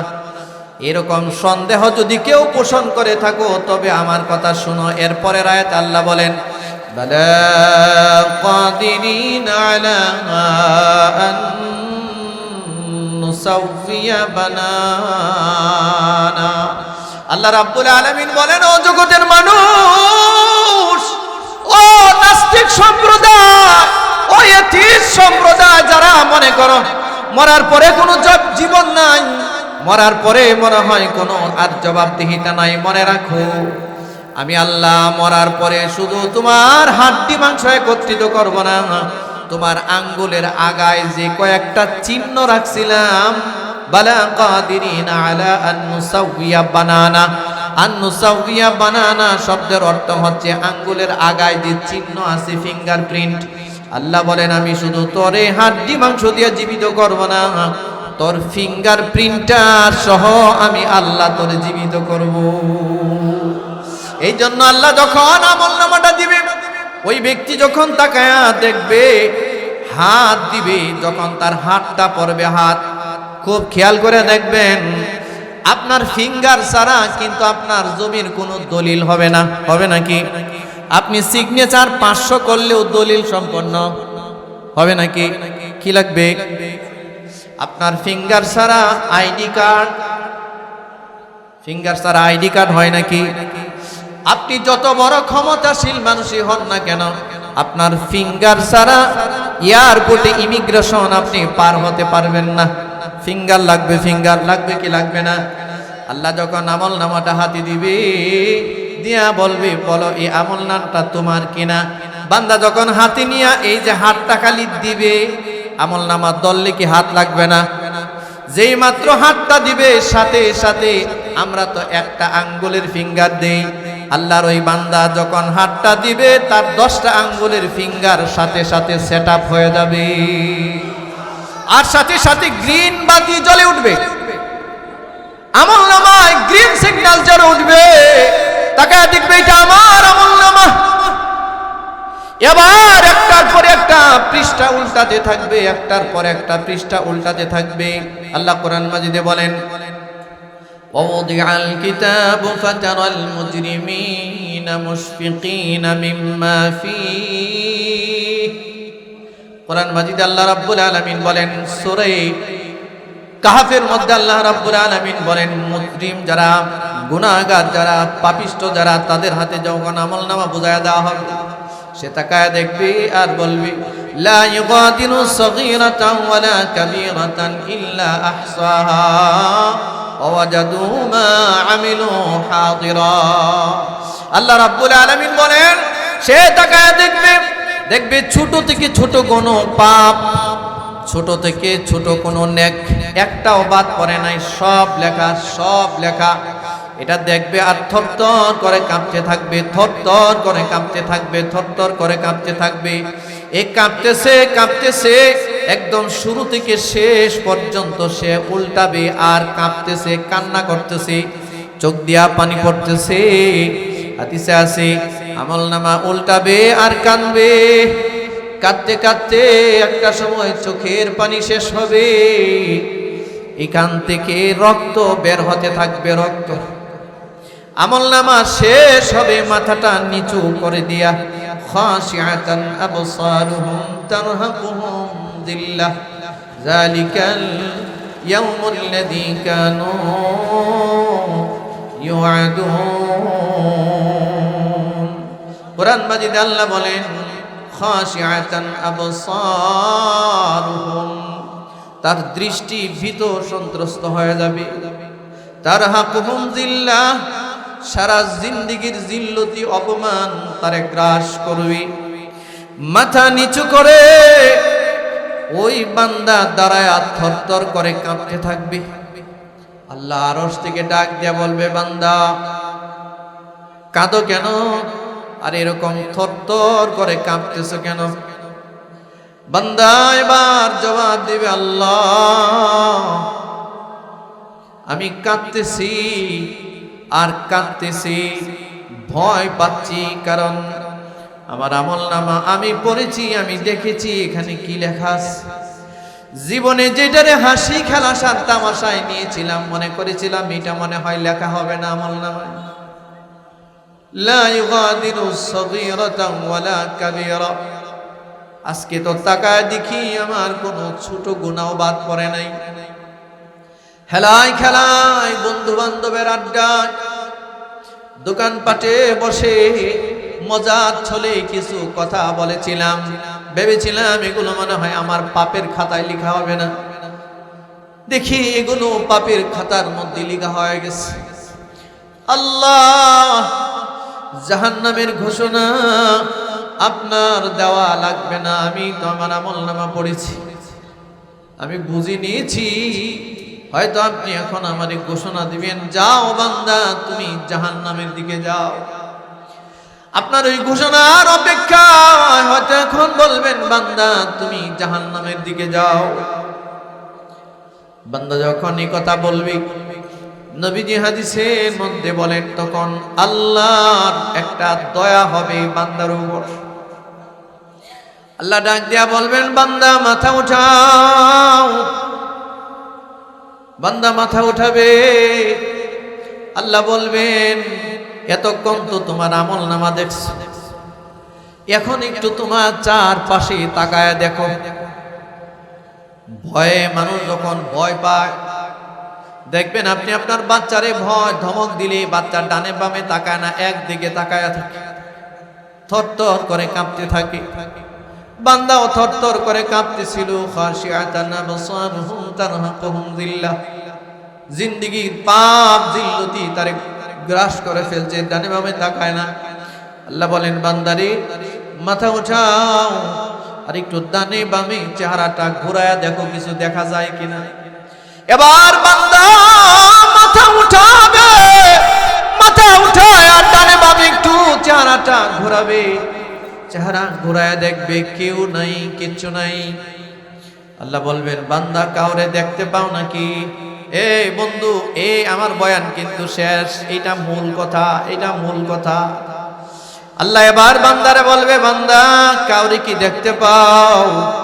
বলে, না আল্লাহ, কাউরে তো দেখতে পাই না। আল্লাহ বলবেন, বান্দা জানো, এমন একটা গোপন জায়গায় তোমারে আমি ডেকে নিয়ে আসছি, এখানে আমি আর তুমি ছাড়া আর কেউ নাই। আস্তে বললেন সুবহানাল্লাহ, জোরে বলেন, জোরে সুবহানাল্লাহ, জোরে বলেন। আল্লাহ বলবে, বান্দারে আমি আর তুমি ছাড়া এখানে আর কেউ নাই।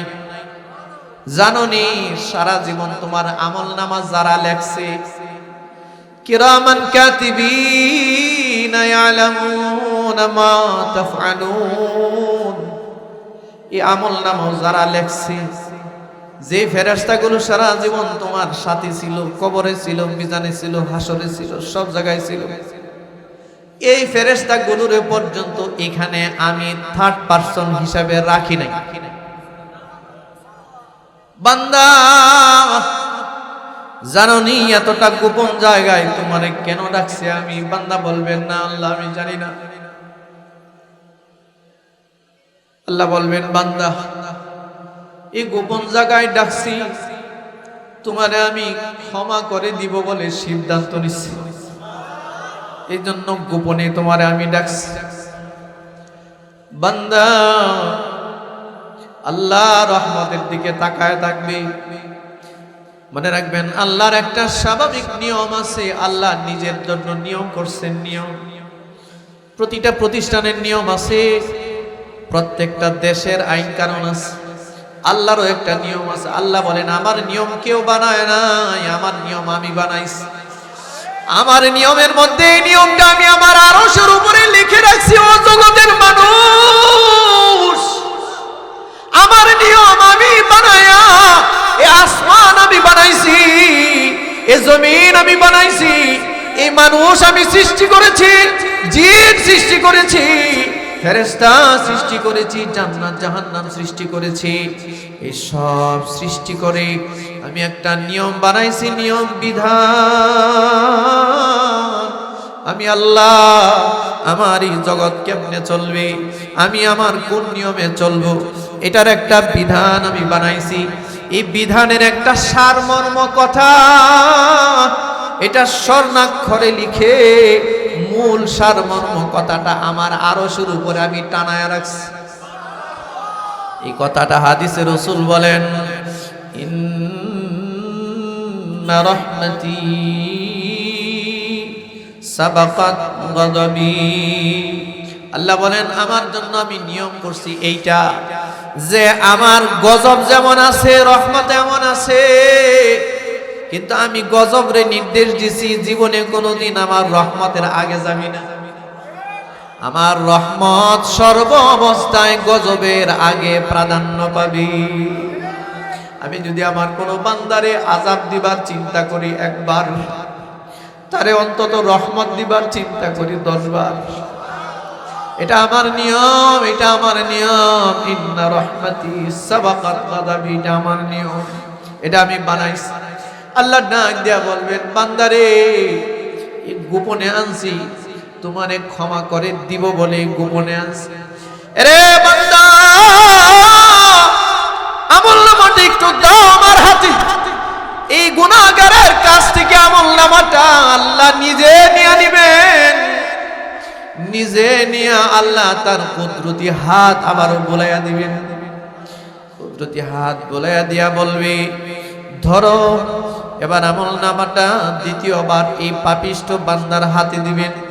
হাতে দিয়া বলবে, বান্দারে তোমার আমলনামা যে ফেরেশতারা লিখছে তাদের কেউ রাখি নাই। তুমি জিনা করছো জীবনে 1000 বার। এই ফেরেশতা, বাম কাদের ফেরেশতা তোমার জিনাটা লিখছে। জানোনি এখন যে তোমার আমি ক্ষমা করে দিব?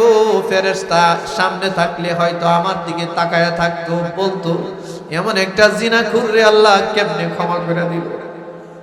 আরে বান্দা, জীবনে 1000 বার তুমি মদ খাইছো, গাঁজা খাইছো, ইয়াবা খাইছো, তুমি নেশা করছো, তুমি নামাজ ছাড়ছো, তুমি আমার বহু নাফরমানি করেছো। এই বাপ কাদের ফেরেশতা সব লিখছে, সব জানা। আমি যে এখন তোমারে ক্ষমা করে দিব, হয়তো এই ফেরেশতা এখানে থাকলে আমার দিকে তাকায়া থাকতো আর ভাবতো যে আমি একটা পাপিষ্ঠরে ক্ষমা করে দিছি। জানো, এই আমল লিখার ফেরেশতাগুলোরে পর্যন্ত এখানে আনি নাই, কারণ তোমার সাথে আর আমার সাথে মুআমালাটা শুধু একাই হবে, কাউরে আমি রাখবো না। নে বান্দা নে, আমলনামা হাতে নে। এইবার আমলনামাটা হাতে দিয়া বলবে, এবার একটু তোমার আমলনামাটা তুমি পড়ো। সাথে সাথে বান্দা আমলনামাটা হাতে নিয়া উল্টাবে। উল্টায়া দেখবে শুরু থেকে শেষ পর্যন্ত এখন আর একটা গুনাহও লেখা নাই। এখন তার আমলনামায় একটা পাপও লেখা নাই। এখন তার আমলনামায় 1 ওয়াক্ত নামাজের কাজা লেখা নাই। এখন আর তার আমলনামার মধ্যে একটা পাপের কোনো অংশ বিশেষও লেখা নাই। সব নেকি দিয়ে আল্লাহ বদলায় দিছে। কোরআন মাজিদে আল্লাহ বলেছেন, ও পিরোজপুরের ভান্ডারিয়ার মুসলমান, আল্লাহ ডাক দিয়া বলেন, ইল্লা মান তাবা ওয়া আমানা ওয়া আমিলা আমালান সালিহা, ইল্লা মান তাবা ওয়া আমানা ওয়া আমিলা আমালান সালিহান فأولئك يبدل الله سيئاتهم حسنات وكان الله غفورا رحيما। আল্লাহ রাব্বুল আলামিন বলেন, সারা জীবন যদি কোনো মানুষ পাপ করে, পাপের সাগরে যদি হাবুডুবু খায়, জীবনের কোনোদিন কোনো এক বেলা যদি সে তওবা করে ফিরে আসে, আল্লাহ বলেন একবার যদি সে তওবা করে আমার দিকে ফিরে আসে, কোরআন মাজিদে আল্লাহ বলেন, ওয়াসারিউ ইলা মাগফিরাতিন মির রাব্বিকুম ওয়া জান্নাতিন আরদুহাস সামাওয়াতু ওয়াল আরদ। আল্লাহ বলেন, বান্দা আর কত দৌড়াইবা ডানে বামে? মদ খাওয়ার আড্ডায় তো বহু দৌড়াইছো, সুদ খাওয়ার আড্ডায় বহু দৌড়াইছো, যাত্রা পালায় গান দেখার জন্য বহু দৌড়াইছো বান্দা, চার দোকানে একটু আড্ডা দেওয়ার জন্য তুমি জীবনে বহু দৌড়াইছো বান্দারে। এবার তোমার আমি একটু বলছি, তুমি একটু তোমার রবের দিকে দৌড় দাও। ওয়াসারিউ ইলা মাগফিরা, তোমার রবের মাগফিরাতের দিকে দৌড়াও। ওয়া জান্নাতিন আরদুহাস সামাওয়াতু ওয়াল আরদ, এমন জান্নাতের দিকে দৌড় দাও যে জান্নাতের প্রশস্ততা আসমান আর জমিনের সমান। এরে বান্দা, আল্লাহর ক্ষমার দিকে দৌড়াও, আমি তোমারে ক্ষমা করে দিব। বান্দার ব্যাপারে আল্লাহ বলেন, শোনো, ফাউলাইকা ইউবাদদিলুল্লাহু সাইয়্যাতিহিম হাসানাত, একবার যদি তওবা করে কেউ ফিরে আসে, আল্লাহ তার জিন্দেগীর সব গুনাহগুলো নেকি দিয়া বদলায়া দেয়। সুবহানাল্লাহ বলেন। সারা জিন্দেগিতে যত পাপ আছে সব পাপ আল্লাহ নেকি দিয়া বদলায়া দেয়। ও দুনিয়ার মুসলমান, দুনিয়ার কোন পাপাচারী, দুনিয়ার কোন অপরাধী যদি অপরাধ করে জেলখানা যায়, পুলিশ তারে গ্রেফতার করে জেলখানায় নিয়ে যায়। আর এই মানুষটারে জেলখানায় বারবার যদি যায়, সে যদি সন্ত্রাসী হয়, সে যদি মার্ডার কেসের আসামি হয়, বারবার যাওয়ার কারণে জেলখানায় পুলিশের এখানে তার একটা লিস্টি থাকে, তার ছবি দেওয়া থাকে। আল্লাহ বলেন, আমার কাছে কেউ যদি অপরাধ করে আর কেউ যদি একবার ফিরে আসে, আমি তারে এমন ভাবে ক্ষমা করি, ওয়াফু আন্না ওয়াগফির লানা ওয়ারহামনা। আল্লাহ বলেন, আমি তো তারে ক্ষমা করি, তার ক্ষমার যতগুলো রেকর্ড আছে এই রেকর্ডগুলো আমি রাখি না, সবগুলো পাপ আমি নেকি দিয়া বদলায়া দেই। বান্দার কাছে আমলনামাটা দিয়ে এবার বলবেন, যাও এবার তুমি তোমার আমলনামাটা পড়ো। বান্দা এবার আমলনামা খুলে দেখবে সব নেক, সব নেকি দিয়া ভরপুর। সুবহানাল্লাহ। এবার তার চেহারাটা আলোকিত হয়ে যাবে। উজুহুন ইয়াওমাইদিন নাযিরা ইলা রাব্বিহা নাযিরা। তার চেহারা আলোকিত হয়ে যাবে, সে রবের দিকে তাকায় থাকবে। এবার আমলনামাটা নিয়ে আল্লাহ বলবেন, যাও তোমার আমলনামা নিয়ে হাসরের মাঠে চলে যাও, তোমার আত্মীয় স্বজনের সামনে। আমলনামাটা নিয়ে আসে হাসরের মাঠে আত্মীয় স্বজনের সামনে যাবে। আত্মীয় স্বজনের সামনে গিয়া এবার আমলনামাটা খুলবে। খুলে কি বলবে? এই কথাগুলো আপনাদের সামনে আমি শুরুতে পড়েছিলাম। কি বলবে আমি শুধু তরজমাটা করে দেই।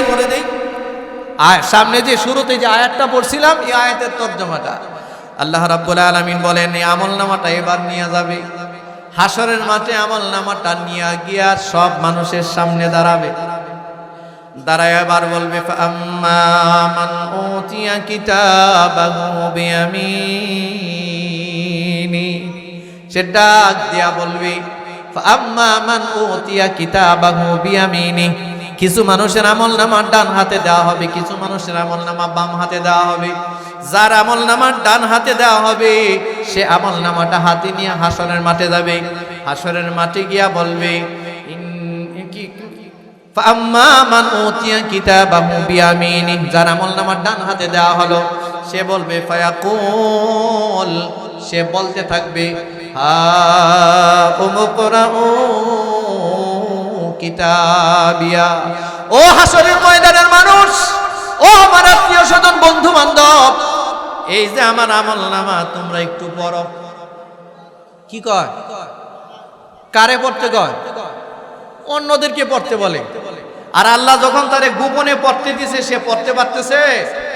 ভয়ের কারণে, পাপের কারণে, লজ্জায়, জিল্লতিতে, অপমানে চোখ অবনমিত হয়ে গেছে, ডানে বামে তাকায় নাই। যে আল্লাহ তার আমলনামা বদলায় দিছে, ক্ষমার ঘোষণা দিয়ে দিছে, এবার আমলনামাটা সামনে দেখায় আর বলে, ফায়াকুলু হা উমকরাউ কিতাবিয়া। এটা আমার আমলনামা, এ নাও তুমি, হা উমকরাউ কিতাবিয়া, এটা আমি তো পড়ছি, তোমরাও একটু পড়ো। কে বলেন? একটা ছেলে যদি এসএসসি পরীক্ষা দেয়, এ যদি গোল্ডেন এ প্লাস পায়, দেখবেন তার মার্কশিটটা নিয়ে দৌড়ায়া মার কাছে যায়, মা এই দেখো আমার মার্কশিট। বলে কি বলে না? বাবার কাছে যায়, শিক্ষকের কাছে যায়, বন্ধু বান্ধবের কাছে যায়। হাসরের মাঠে আমলনামাটা যারে ডান হাতে আল্লাহ দিবেন, সে যেন গোল্ডেন এ প্লাস পেয়ে গেছে। এখন যারই সামনে পাবে তারই আমলনামা দেখাবে। এই হলো হিসাব। এবার সে বলবে ফায়াকুলুহা মুকরাউ কিতাবিয়া, আমার আমলনামাটা একটু পড়ো। ইন্নী যানানতু আন্নী মুলাকিন হিসাবিয়া, আমি ধরে নিয়েছিলাম, আমি বুঝতাম, এটা জানতাম দুনিয়ায় থাকতে একদিন না একদিন অবশ্যই আমার হিসাবের সম্মুখীন হওয়া লাগবে। এরপরে বলেন ফাহুয়া ফি ঈশাতির রাদিয়া, তার ব্যাপারে আল্লাহর ফয়সালা হবে সুখ আর শান্তির।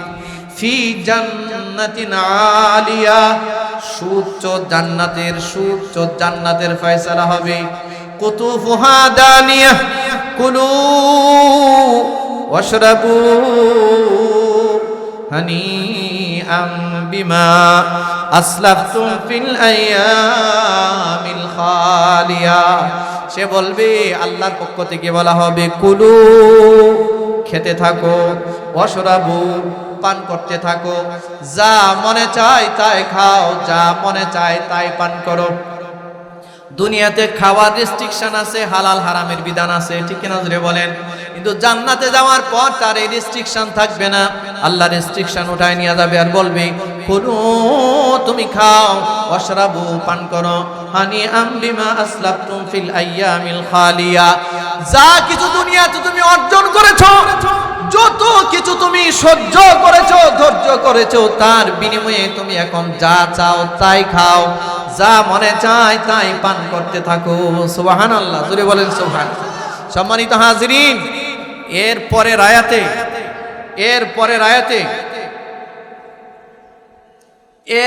আয়াতে আল্লাহ রাব্বুল আলামিন যার আমলনামা বাম হাতে দেওয়া হবে এই কথাটা উঠায়া ধরছেন। শুধু তরজমাটা শুনেন। এরপরে আল্লাহ রাব্বুল আলামিন বলেন ওয়া আম্মা মান উতিয়া কিতাবাহু বিশিমালি, শিমাল মানে বাম, বাম, বিয়াদি, ইয়াদুন শব্দের অর্থ হাত। আল্লাহ বলেন যার আমলনামা বাম হাতে দেওয়া হবে। কোন হাতে? বাম হাতে। আমলনামাটা দেওয়ার পর সে কি করবে? আল্লাহ রাব্বুল আলামিন বলেন সে এবার ডাকবে, ডাক দিয়া বলবে ফায়াকুল, সে ডাকবে, ডাক দিয়া বলবে ইয়া লাইতানি, হায় সর্বনাশ, ইয়া লাইতানি, হায় আফসোস, লাম উতা কিতাবিয়া, আমার যদি আমলনামাটা না দেওয়া হইতো। আচ্ছা আপনারা বলেন আমলনামা করলে তার কোনো লাভ হবে? আপনি যদি পাপ করেন, আপনি যদি নেক কাজ করেন, আপনার পাওনা তো আপনি পাবেন, ঠিক কি না? জুড়ে বলেন। সবারটা সবার হাতে বুঝায়া দেবে। সে বলবে লামুতা কিতাবিয়া, আরে আমাকে যদি আমলনামাটা দেওয়া না হতো।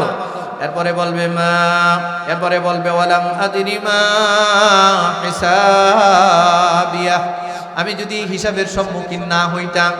এরপরে বলবে ইয়া লাইতাহা কানাতিল কাদিয়া, আহ আফসোস, আমার সম্পদ, সম্মান, আমার শক্তিমত্তা, আমার জ্ঞান, আমার যা কিছু আছে সব কিছুর ব্যাপারে সে আফসোস করবে। এরপরে বলবে মা আগনা আন্নি মালিয়া, আহারে আমার সম্পদ আজ কই গেল। আন্নি মালিয়া, আমার সম্পদ, আমার ধন সম্পদ আজ কোথায় হারিয়ে গেল।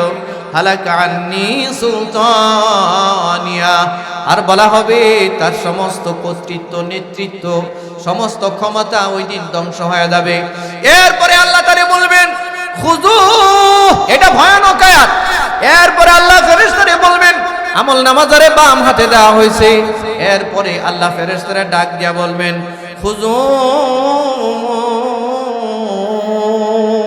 ফেরেশতারে ডাক দিয়া বলবেন এরে ধরো, খুযু মানে ধরো, ফাগুল্লু, শক্তভাবে পাকড়াও করো, বাঁধো, বাঁধো, এরে বাঁধো খাম্বার সাথে। আমার সময় নাই, সময় শেষ, এই জন্য বলতে পারলাম না। সুম্মাল জাহিম সাল্লু, আল্লাহ নির্দেশ দিবে এরে জাহান্নামে নিক্ষেপ করো, কারণ আমলনামা বাম হাতে দেওয়া হয়েছে। শুধু তাই না, এরপরে শব্দটা আরো ভয়ানক। এরপরে আল্লাহ বলেন সুম্মা ফি সিলসিলাতিন যারউহা সাবউনা যিরাআন ফাসলুকু। আমি আর সামনে আগাইতে পারবো না, এই আয়াতে শেষ করলাম। আল্লাহ এই আয়াতে বলেন সুম্মা ফি সিলসিলাতিন যারউহা 70 দিরাআন ফাসলুকু। আল্লাহ ফেরেশতারে যখন বলবেন ওরে ধরো, খাম্বার সাথে বাঁধো, জাহান্নামে নিক্ষেপ করো, এরপরে বলেন কেমনে বাঁধবা? সুম্মা ফি সিলসিলাতিন যারউহা 70 দিরাআন ফাসলুকু। জাহান্নাম থেকে আগুনের শিকল আলো 70 গজ লম্বা।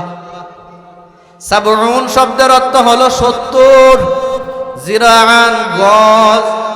আল্লাহ বলেন সুম্মা ফি সিলসিলাতিন যারউহা 70 দিরাআন ফাসলুকু। ওরে জাহান্নামের খাম্বার সাথে 70 গজ লম্বা জাহান্নামের শিকল দিয়া পেঁচায়া বেঁধে বেঁধে ওরে জাহান্নামে নিক্ষেপ করো। নাউজুবিল্লাহ বলেন নাউজুবিল্লাহ।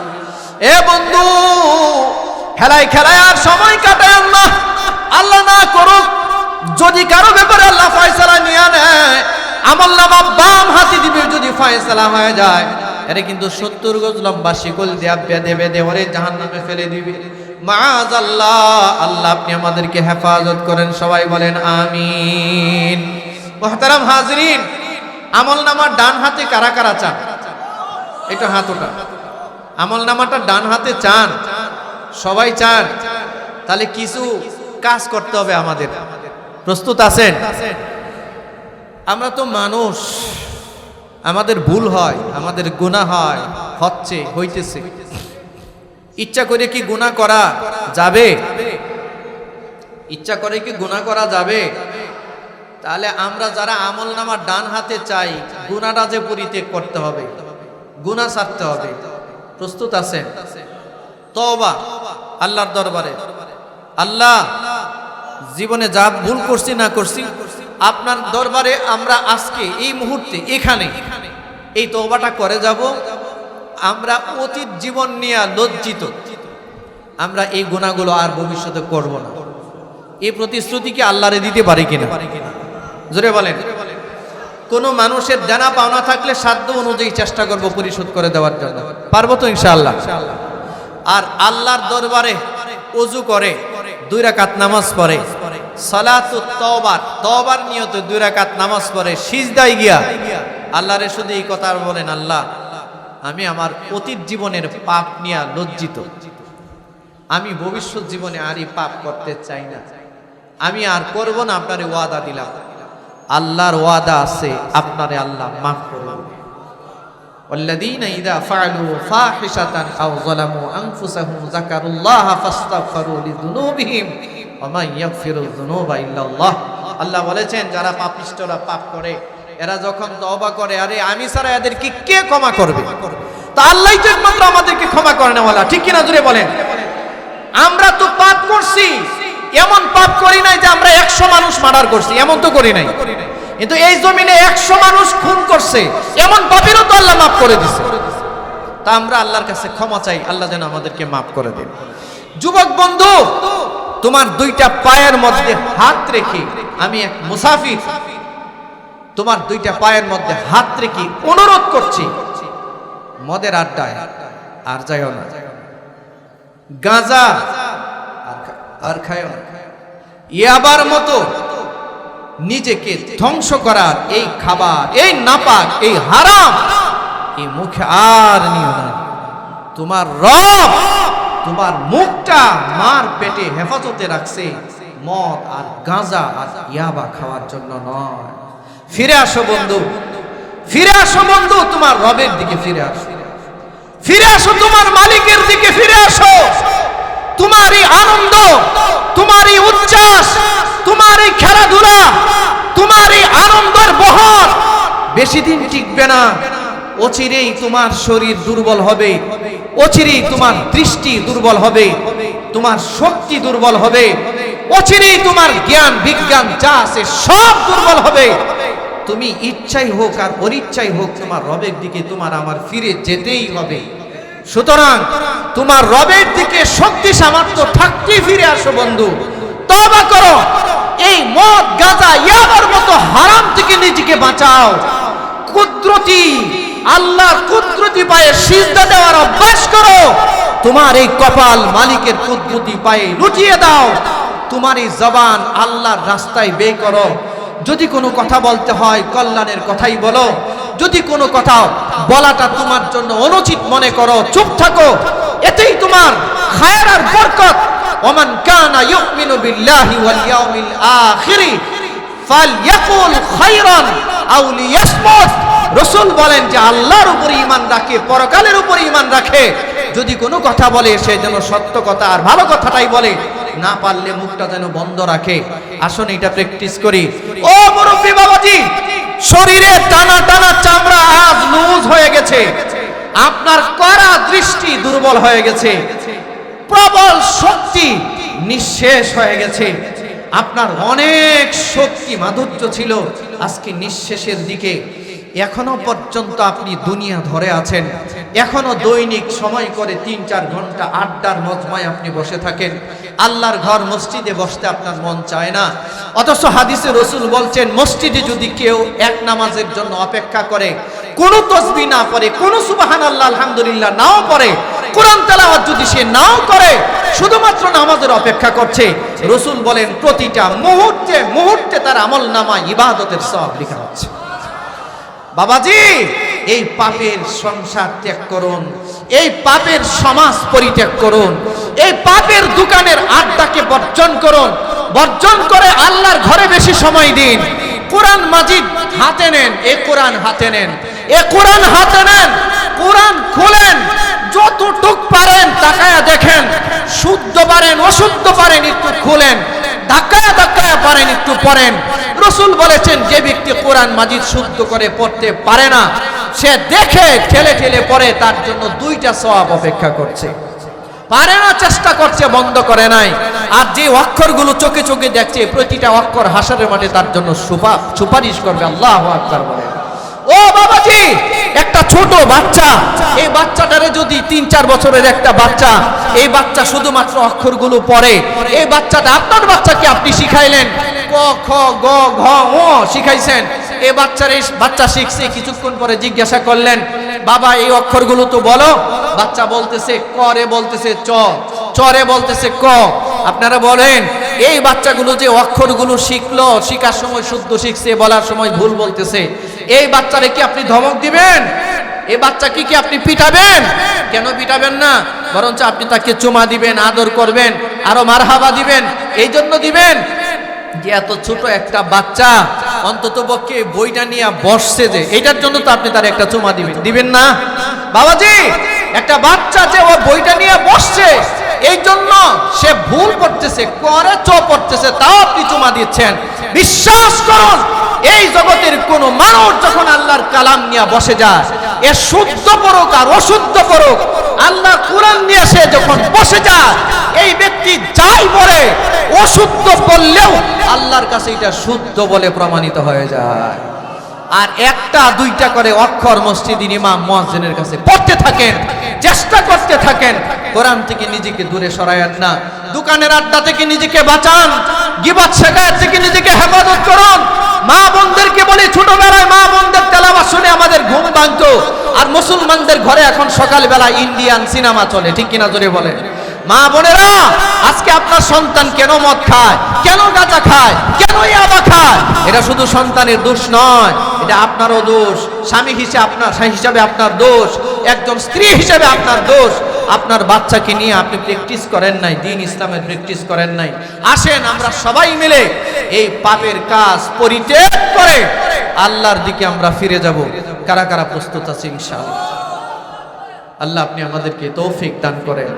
ওমা আলাইনা ইল্লাল বালাগ। আমার যুবক ভাইয়েরা, বিশেষ করে আজকের এই মাহফিলের আয়োজক কমিটি মঞ্জু মার্কেট যুব সমাজের উদ্যোগে আয়োজিত, আমি আমার এই প্রতিটা যুবক ভাইয়েরা আছেন না? কারা কারা আছেন এটা হাত উঠান। এটাকে বাস্তবায়নের জন্য যারাই চেষ্টা করছেন, আলহামদুলিল্লাহ, আল্লাহ সবাইরে কবুল করো।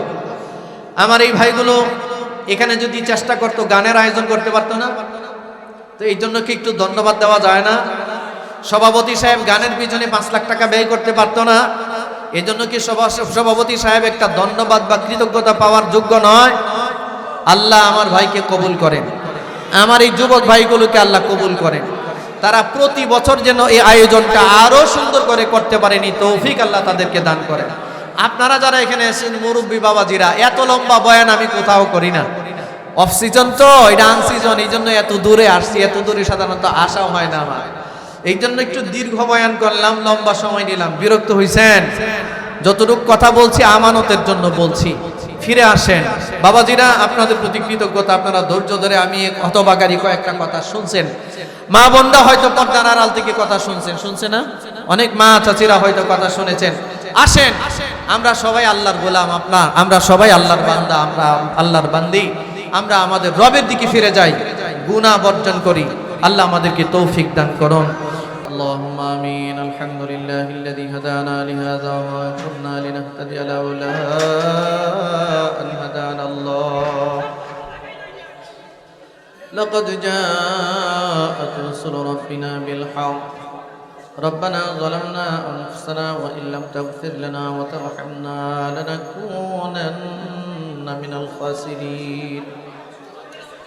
اللهم فاطر السماوات والأرض أنت ولينا في الدنيا وفي الآخرة. توفنا مسلما وألحقنا بالصالحين. يا حي يا قيوم يا حنان يا منان يا بديع السماوات والأرض يا ذا الجلال والإكرام. ওগো আসমান জমিনের মালিক আল্লাহ, ও কাবার মালিক আল্লাহ, জিন ইনসানের মালিক আল্লাহ, জিন্দেগীর গুনার বোঝা মাথায় নিয়ে আপনার শাহী দরবারে আমরা হাত উত্তোলন করেছি। আয় আল্লাহ, এখানে হাজার হাজার মানুষ, আলেম ওলামারা এখানে হাত উঠিয়েছেন, হাফেজে কোরআনরা হাত উঠিয়েছেন, হাজী সাহেবরা হাত উঠিয়েছেন, দাড়ি পাকনা মুরব্বীরা হাত উঠিয়েছেন, যুবক ভাইরা হাত উঠিয়েছেন, ছোট ছোট নিষ্পাপ বাচ্চারা হাত উঠিয়েছেন। আল্লাহ, পর্দার আড়াল থেকে মা বোনরা হাত উঠাইছেন। আল্লাহ, অবশ্যই এই মজলিসের মধ্যে কোন নেক বান্দা আপনার কাছে হাত উঠাইছে। আল্লাহ, এতগুলো মানুষের মধ্যে অবশ্যই আপনার কোন পছন্দের বান্দা বান্দি এখানে আছে। মালিক হে, যেই বান্দা যে বান্দির হাত আপনার কাছে পছন্দ হয়, আয় আল্লাহ তার হাত কি উসিলা করে আজকের মাহফিলকে আপনি কবুল আর মঞ্জুর করে নেন। আল্লাহ, মঞ্জু মার্কেট এই অঞ্চলের যুবক ভাইয়েরা যারা এত সুন্দর একটা আয়োজন করলেন, আল্লাহ আমার এই যুবক ভাইগুলোকে হযরতে খালিদ ইবনে ওলীদের মতো আল্লাহ ইসলামের সিপাহ সালার হিসেবে কবুল করেন, মর্দে মুজাহিদ হিসেবে কবুল করেন। আল্লাহ, এলাকার যতগুলো যুবক ভাইয়েরা এখানে আছেন, আল্লাহ আমাদের এই যুবক ভাইগুলোর মদ থেকে, গাঁজা থেকে, ইয়াবা থেকে, নেশা থেকে আপনি তাদেরকে হাত ধরে ধরে বাঁচান। আল্লাহ, আমাদের যুবন সম্প্রদায় ধ্বংসের শেষ প্রান্তে, আল্লাহ এদেরকে নেশা থেকে ফিরে আসার তৌফিক দান করেন। আল্লাহ রব্বি কারীম, আজকের মাহফিলের সভাপতি সাহেব ওনার আব্বা আম্মার জন্য, আত্মীয় স্বজনের জন্য দোয়া চেয়েছেন। আল্লাহ মেহেরবানি করে ওনার আব্বা আম্মার জিন্দেগীর গুনাহ খাতা মাফ করে, যদি আপনার কাছে চলে গিয়ে থাকেন আপনি তাদের কবরগুলির জান্নাতের বাগান বানান, আর যদি দুনিয়াতে জীবিত থাকেন হায়াতে তৈয়বা দান করেন। আল্লাহ, ওনার মা বাবার বংশ থেকে আত্মীয় স্বজন যারা কবরের বাসিন্দা সকলের কবরে আযাব মাফ করে দেন। আয় আল্লাহ, ওগো মাওলা, বহু মানুষ দোয়া চাইছেন, অনেকে অসুস্থ আছেন, অনেকে মার জন্য বাবার জন্য দোয়া চাইছেন। আয় আল্লাহ, সকলের হকে দোয়াকে আপনি কবুল আর মঞ্জুর করে নিন।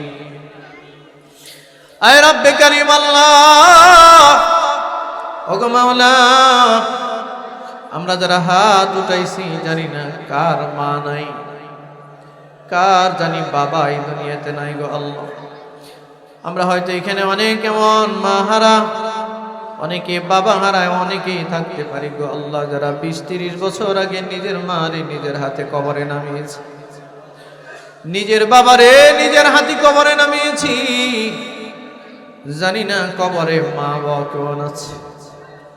আল্লাহ, এই তথ্য প্রযুক্তির জামানা, এখন চাইলেই আমেরিকায় ফোন দিয়ে মানুষের সাথে ভিডিও কলে সরাসরি সাক্ষাতে কথা বলা যায়, কিন্তু নিজের মা নিজের বাবা বাড়ির পাশে বাজারের নিচে 30টা বছর যাবত পড়ে আছি, মা বাবার সাথে আমাদের কথা হয় না, দেখা হয় না। আল্লাহ, জানি না কবরের জিন্দেগিতে কেমন আছে গো আল্লাহ। আমাদের আব্বা আম্মার জন্য আপনার কাছে মাগফিরাত চাই, দয়া করে আমাদের মা বাবার কবরে আযাব আপনি মাফ করে দেন আল্লাহ। কবরগুলোর আপনি জান্নাতের আয় আল্লাহ বাগানে পরিণত করে দেন আল্লাহ। আয় মালিক, যাদের মা বাবা জীবিত আছে হায়াতে তয়্যিবা দান করেন আল্লাহ। মা বাবার খেদমত করে জান্নাত খরিদ করবার তৌফিক দান করেন আল্লাহ। রব্বে কারীম, আমরা আমাদের সন্তানগুলোর জন্য আপনার কাছে নিরাপত্তার জিন্দেগি চাই আল্লাহ। এদের ঈমান আমলের হেফাজতকারী আপনি হয়ে যান আল্লাহ। এদেরকে নেককার বানান, পরহেজগার বানান, মুত্তাকি বানান আল্লাহ। ও মালিক, আমাদের জিন্দা মুর্দা সকলকে আপনি মাফ করে দেন আল্লাহ। আয় আল্লাহ, জানি না কার জীবনের শেষ মোনাজাত হয়ে গেছে, হয়তো আগামী বছরই মাহফিল হবে, আমরা অনেকেই হয়তো এই জমিনে নাও থাকতে পারি আল্লাহ। রব্বে কারীম, জীবন থেকে তো বহু সময় চলে গেছে গো আল্লাহ। আয় মালিক, দেখতে দেখতে মাসের পর মাস, বছরের পর বছর, যুগের পর যুগ চলে গেছে।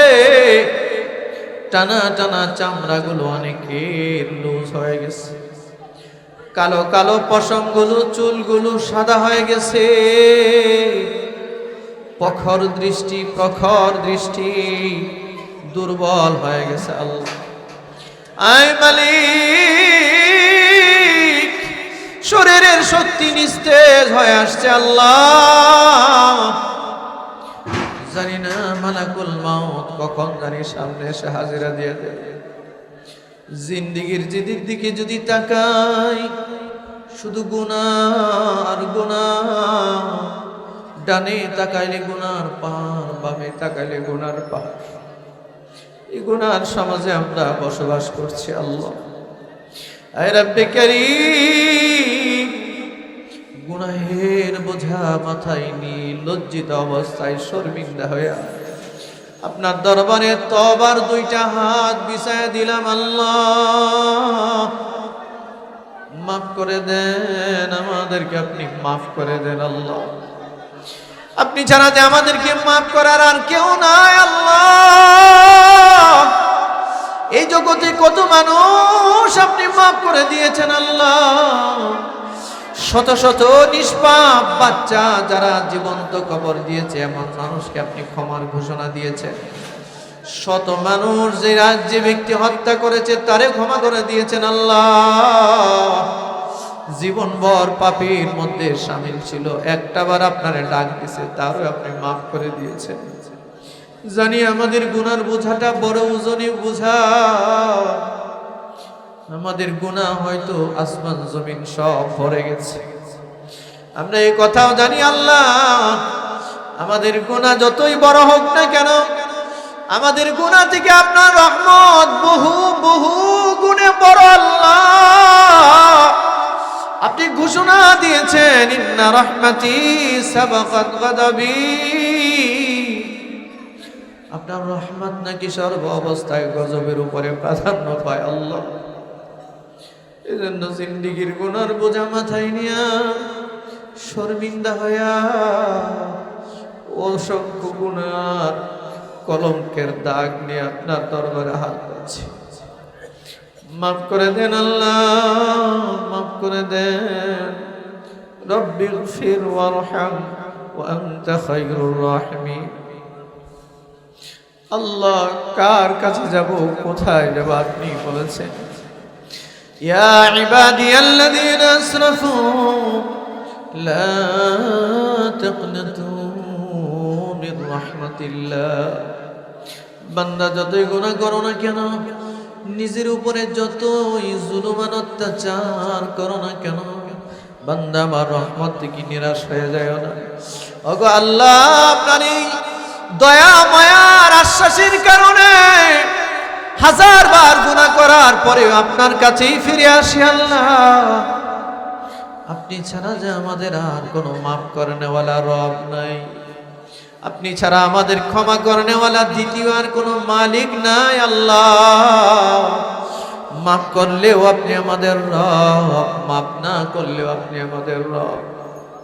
আল্লাহ, আজকের এই 12ই মেতে আয় আল্লাহ, এই দীর্ঘ সময় এই মজলিসে বসে দ্বীনি কথাগুলো বলে আমাদের দিল নরম হয়ে গেছে। আল্লাহ আল্লাহ, আমরা তওবা করলাম, ওয়াদা দিলাম ভবিষ্যতে আর এই গুনাহগুলো করব না। আল্লাহ মাফ করে দেন, আল্লাহ আমাদেরকে মাফ করে দেন।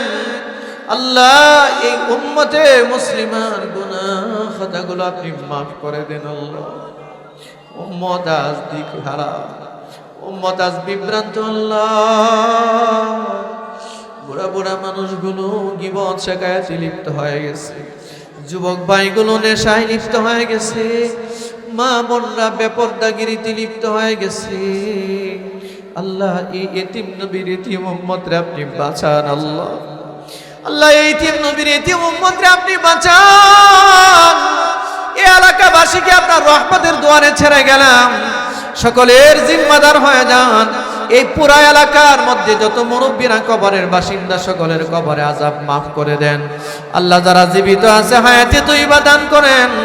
আজকে যারা আমরা এখানে একত্রিত হয়েছি, জান্নাতুল ফেরদাউসে আমাদেরকে আপনি একত্রিত করে দিয়েন। আল্লাহ, রব্বির রহমহুমা কামা রব্বায়ানি صغيرا رب اجعلني مقيم الصلاة ومن ذريتي ربنا وتقبل دعاء وصلى الله تعالى على خير خلقه محمد وآله وأصحابه أجمعين وارحمنا معهم برحمتك يا أرحم الراحمين.